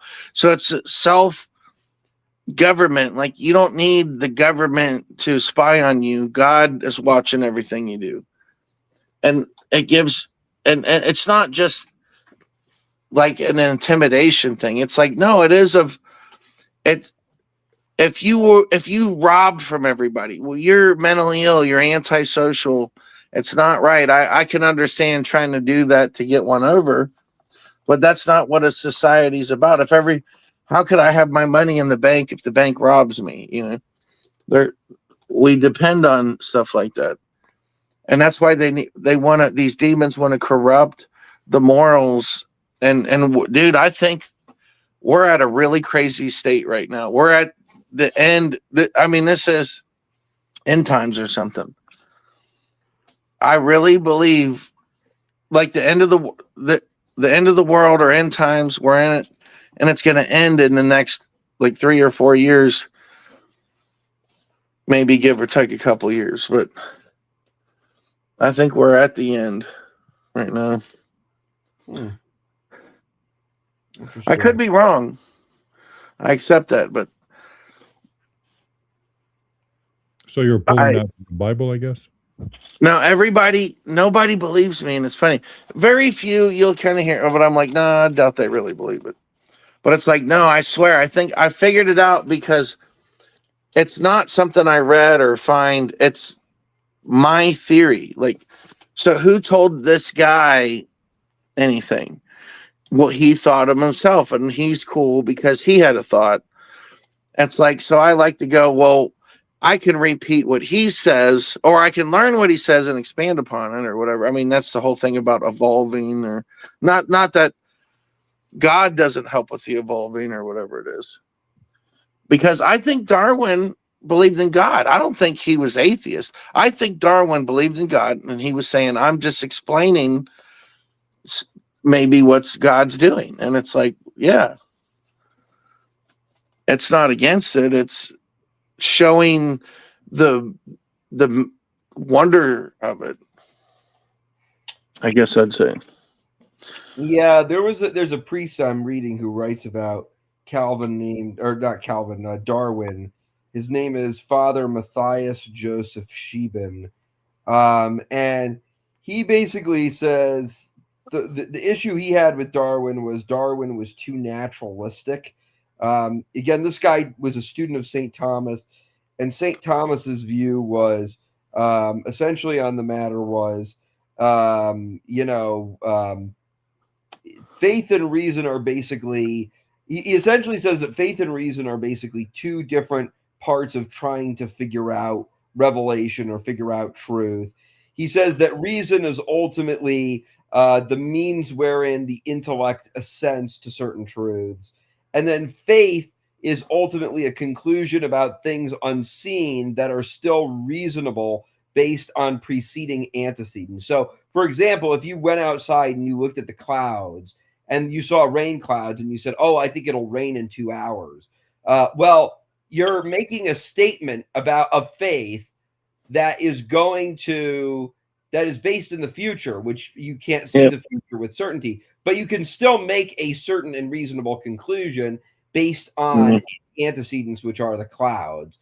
And basically what Father Sheben warned was, he said in the 20th century, people were starting to get too naturalistic in, trying to explain how everything needed kind of a natural science and everything had to be empirical. And he said, you don't want to get into fideism. You don't want to get into, well, we just believe without reason. But he said, you also don't want to get to the point where things that are above our understanding are considered unreasonable. And that was one of his criticisms of Darwin, was he thought that he was just kind of he was kind of, how do I say it? He basically thought that Darwin was trying to explain things according to a naturalistic scale. Yeah. I'm sure it can somewhat align with even one that had a creator too. Because the creator has to create. So he might be explaining a type of creation, but what kind of like, it's kind of interesting because you hear about giants and different things, And it's like, you could imagine that because God could create anything. Right. And well, nowadays we're starting to see some crazy stuff with like the AI and stuff. But like, back then people were seeing crazy stuff too. And Right. writing about it. Giants, like you got a boy killing a giant with a sling bow or I mean a rock sling or something. David Right. and Goliath, yeah, sorry. But you kind of like, if you kind of wonder like, well, how big was he? And they're like, well, there were giants. And it's like, why do I almost feel like that's possible? Like, who knows if that's real or not? But I used to doubt, dude. I used to doubt Bigfoot. I know this is real off topic, but I was like, I think that's total just fantasy story that sounds so cool. Like, yeah, could I imagine? Is that scary? Like, it's cool, but is it real? And I was like, no, there's no way, no way. But I have had a Bigfoot experience, and it was kind of not the best one, but it was one. And I heard Bigfoot. I didn't know it was Bigfoot. It sounded like 10 grizzly bears fighting. And I'm like, oh, I got to go see this. So I'm like, I'm going to walk down here and see what is making this noise. And I got closer and closer, and it was horrible. And I'm like, no, I can just look, and what's the big deal? But I got closer and closer, and every hair on my body was standing up. And I could literally hear a voice saying, do not look at this. You do not look at this. You're going to regret it. And finally, I got closer and closer, and I got to a point where I'm like, okay, if I go any further, I'm going to see what this is. And everything in my body's like, no, no, no, no, no, no, no. And I'm like, no, I'm ready. Like, I will do this. And there's this like thing telling me, no, don't. And finally, I'm like, all right, you know what? Like, this is getting weird. I'm going to listen to the thing that tells me, don't look at it. And I was right at the moment where I could look at it. And I'm like, no, I better not look. So I left. And the next day, there's this vehicle in my front yard, literally. And there's these people walking up and down my street. And I look at their van. They got this big van or something. And it says Bigfoot Research Mobile. And I didn't think nothing of it.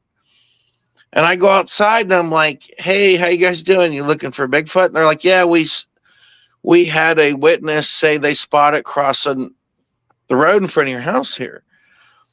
I'm like, oh, what time was that? And they're like, oh, it was at this time. Or, sick, or was it like 3 PM or, something weird. And I'm like sitting there thinking like, what was I doing at that time yesterday? I'm like, dude, I heard this crazy thing in the woods. And I'm like, wait a minute. I heard something yesterday. I'm like, so you're saying my neighbors witnessed it? So I went over and asked my neighbor, and I'm like, did you report that you saw big? And they said, yeah, I saw this Bigfoot creature cross the road right here at this time. And I'm sitting there like, dude, I heard it. So I told them, I'm like, dude, I heard it. And they said, well, you heard Bigfoot.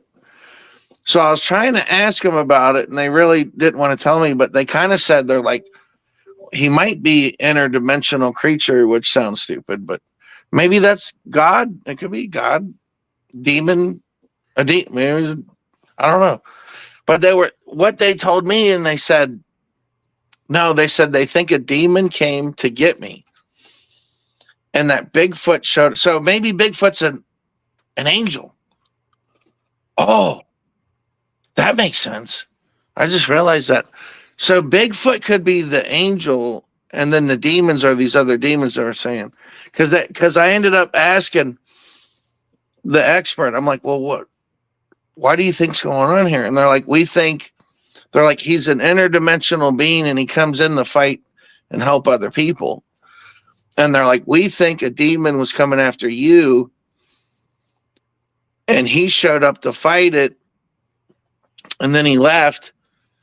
And even though he's interdimensional, he's headed north. And they're like, well, we're going to follow him north regardless. And I'm like, that's crazy. So about a week later, I just happened to be up north and I saw their van again. And I was like, oh, are you tracing Bigfoot? Where is he headed? They're like, oh, yeah, he's headed north. And there was another, because I saw him and I said, well, did anybody see it or something? And they're like, yeah. They're like, there was another witness that crossed this road and they said he's headed north. And then I lost track of it. I did find them online, but I ended up kind of forgetting because they weren't posting a whole lot. They had some information. Sorry. But it was so interesting. I'm like, wow, there's actually people who has figured something out and they're following this thing.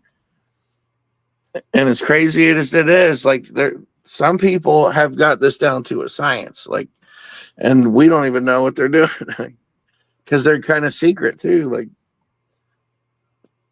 Right. we all get shadow banned. We're all getting shadow banned, and they don't want us to know the secrets and the truth. And then they want to gaslight you about it. You got a tinfoil. Mm-hmm. Your monk hat is tinfoil lined. Who knows? You know, we're dealing with imagine living in his time. You didn't have stuff like glyphosates in your food that would calcify your pineal gland. Back then, you could have a fully activated pineal gland and you could communicate to God. They prevent that nowadays. The stuff they're doing to us, it makes it so you lose your communication to God, and it makes it harder. And it sucks, or whatever. Yeah. Because it's like being paralyzed or something. It'd be like losing your arm, or worse, like you cannot communicate to God because they are doing things to keep us in a lower level instead of reaching the higher God level. They want to keep us in this worm digging through the mud level. But people like this guy you're talking about, maybe he could be higher level. We don't know. What do you And mean they talk different. level? Huh? What do you mean higher level? A godly level. No, nobody's on the level of God. God is the efficient cause of good. Now, he shares in God's beatitude. He prays for us in heaven, and his prayers are efficacious because he ran the race, but no one is on the level of God. Oh, I know that a lot of people have I think nowadays a lot of people have I forget what you call it. Like they think they're God. What would you call that? I usually know what that's called. A God complex. Yeah. I think that's really common nowadays. A lot of people will lie and say they believe in God, know about God, but really they're kind of talking about, they're like, I made everything. And then when people believe in God, they're like, oh, they believe in me because I'm God. Like, seriously. I think there's some of that going on big time. God complex, I think you call it. Where you think you're God. But I can see a bad way and a good way, or a mental illness way. So you got different ways where that can happen. I think a good way would be, well, I'm trying to create my own reality. What I think is what I am. In that sense, I would say if you thought you were God, that wouldn't be a demonic thing.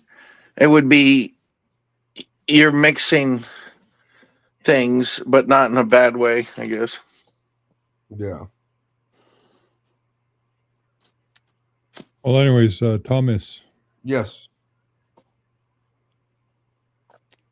Um, I'll be stepping out.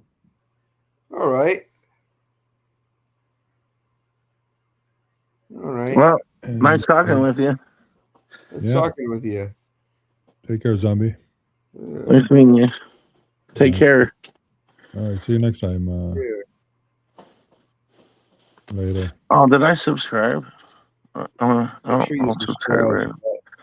Every I'll subscribe. Friday Hit the at bell. 9. Thumbs up. Oh, okay, there we go. All right, Appreciate now that. you get extra thumbs up. Here, I'll type in the chat and say hi. So let's see if you can see me even.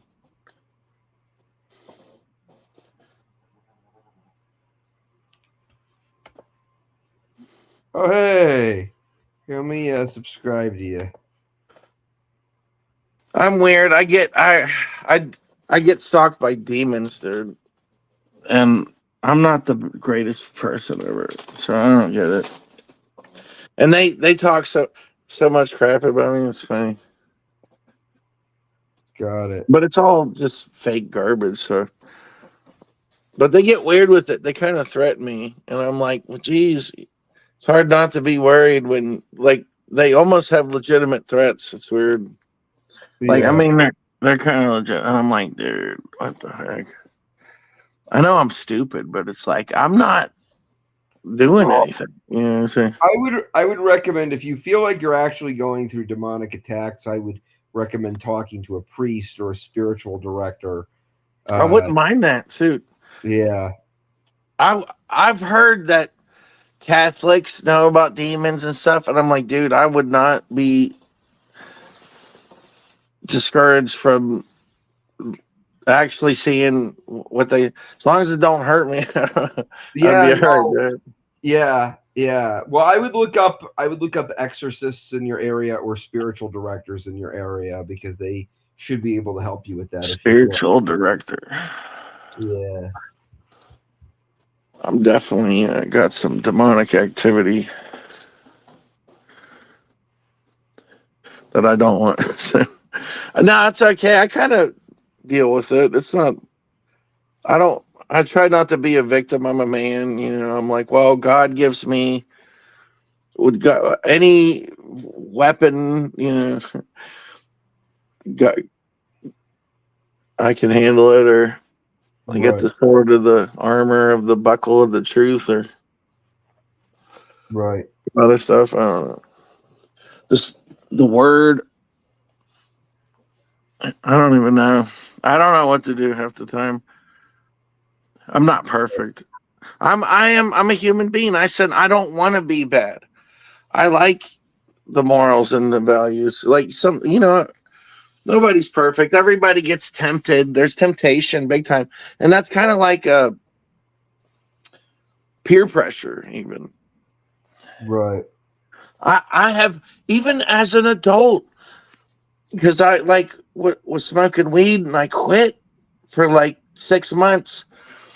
And somebody I knew, a family member, came to my house, and I told them, I'm like, oh yeah, I ain't smoked weed in 6 months. And they're like, dude, smoke it. And I'm like, no, chill, like, dude, chill out. You're like, this is like peer pressure. I don't want it.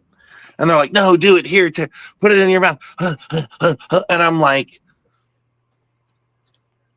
what? Like, chill, dude, why can't you just accept that I'm okay? Like, what is going on?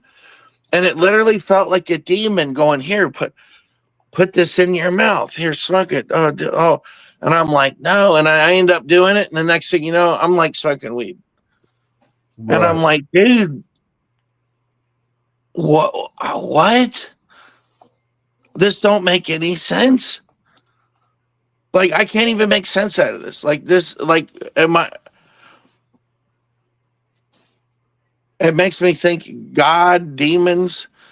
Am I in a matrix? Like, is this a joke? Like, what is my life even? Like, I don't even know what the reason of life is, because it's just not making any sense. Like, I can't even do anything.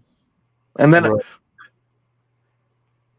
I've had, when I'm in a good state, and I'm not, like, if I don't do something bad, it's like all of a sudden demons are attacking me I don't know why. I might get this more than other people. Like, I feel like a bigger target, or like maybe these other people are listening to the demons, and then they're like, well, maybe if I just do what they say, they'll leave me alone. Because I feel like if you're not getting attacked, that's because you're not upsetting these demons. Mm-hmm. Right. When you do good, they'll let you go for a little bit, but then they go boom and they hit you with like the nuclear bomb. But if you're kind of not doing the best,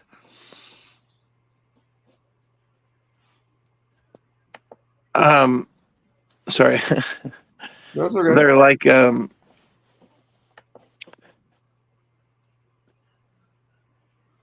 they'll hit you still, but it's clearly not as bad as when you're doing good. Well, like when you're doing good, like they catch you off guard. That's kind of the weird thing about feeling good. Mm-hmm. You'll be feeling all good. Next thing you know, they like knock you down, and you didn't even have to do anything. You didn't have to break a sin, a law, and nothing. Like it was like the act of doing better made the demons feel. It made them reflect on themselves and hate you worse. And the demons want to. They want to groom you, reward you for bad behavior. If you mindlessly go along with things, they'll reward you, love bomb you. And people feel that love bomb. They're like, oh, I just got $20. Oh, they're happy with me. Oh, I'm getting more friends, and that's the it's like a supply, like the reward supply. But then when you're good, no reward, no supply. Right. And so now you're left with these two choices, like do good and it feels like you're being stung by a bee and it hurts. Like it's not a poke, it's like ah. But then if you do what they want, then you kind of you're like, I don't have a bee sting now, it just feels normal or good or okay, and they can get people addicted to the reward and stuff too. Right. And there's so much demons just controlling everything, and they're brainwashing and people, so they don't want you to take the good side or think about religion or anything. They want you to, be atheist, or they want you to worship Satan, really. I mean, Right. They got these files out. We're hearing about these files. I listen to both sides, everybody. I've looked into it. So I know up, down, left, right. Not all of it, because I'm trying to learn the inside and out too, but I don't know everything. But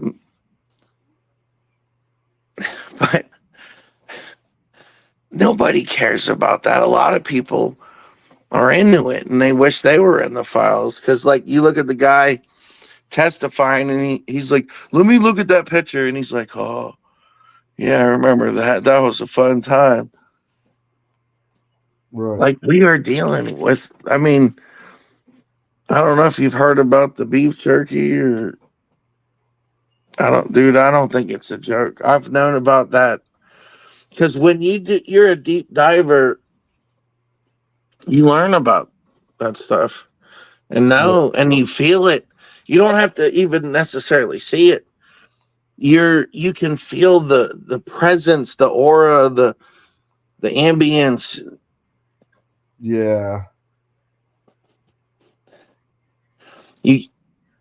Of course you can't prove it. That's what gets them off, is they're like, good luck proving it. And they do a good job hiding it. And that's the scary part. Yeah. Is they're like, yeah. They like to brag about how They are smart about hiding it, and they also like to brag about it. So the list is not to expose them. They're bragging. I hate to tell you. And they get a secondary euphoria from that. They like to brag. That's the thing. So who has been arrested from these files? Nobody. You know why? Because it's a brag. And in the other countries, it was all a show. So you either get a show, a psyops, or whatever, you know. Yeah. Well, I appreciate you coming on here, Zombie. Yeah, sorry. Yeah, I don't want to apologize. Yeah, it's been great to have you on. Feel free to come on next week. Thanks for having me on. Yeah, I don't want to hijack your stuff. I don't mind. All right, we're going to finish up now because we've been going for about 2.5 hours. Oh, yeah. But, yeah, always feel free I'll to come try to lurk and just listen in. Oh, you can try to contribute to your topic better or whatever. Yeah, you can talk about whatever you want to talk about. It's just usually we go for about 2.5 hours, and that's fine up that point. But thank you so much for joining. You want to shout out your channel before you head out? Oh, I talk about zombies. It's not a big deal because it's just, I don't know. There's something going on. Like I get stalked by like demons, and it's weird. I don't get it. Like it's weird, dude. So I try to just be normal and do hobbies, show my life, but then like these demons, and I'm not talking about like just regular trolls, dude. There is something going on that's just like, I'm like, there's no joke to it. I'm gonna have to make my own files or something. Like it's weird, dude. I don't get it. Anyways, but yeah, sorry, I appreciate you. Yeah, of course. Have a great weekend and have a great night. Thank you. Of course. All right. Yeah. Thank you guys for joining. Make sure to tune in next week when we talk about the 3 worst arguments for the existence of God from a Christian perspective.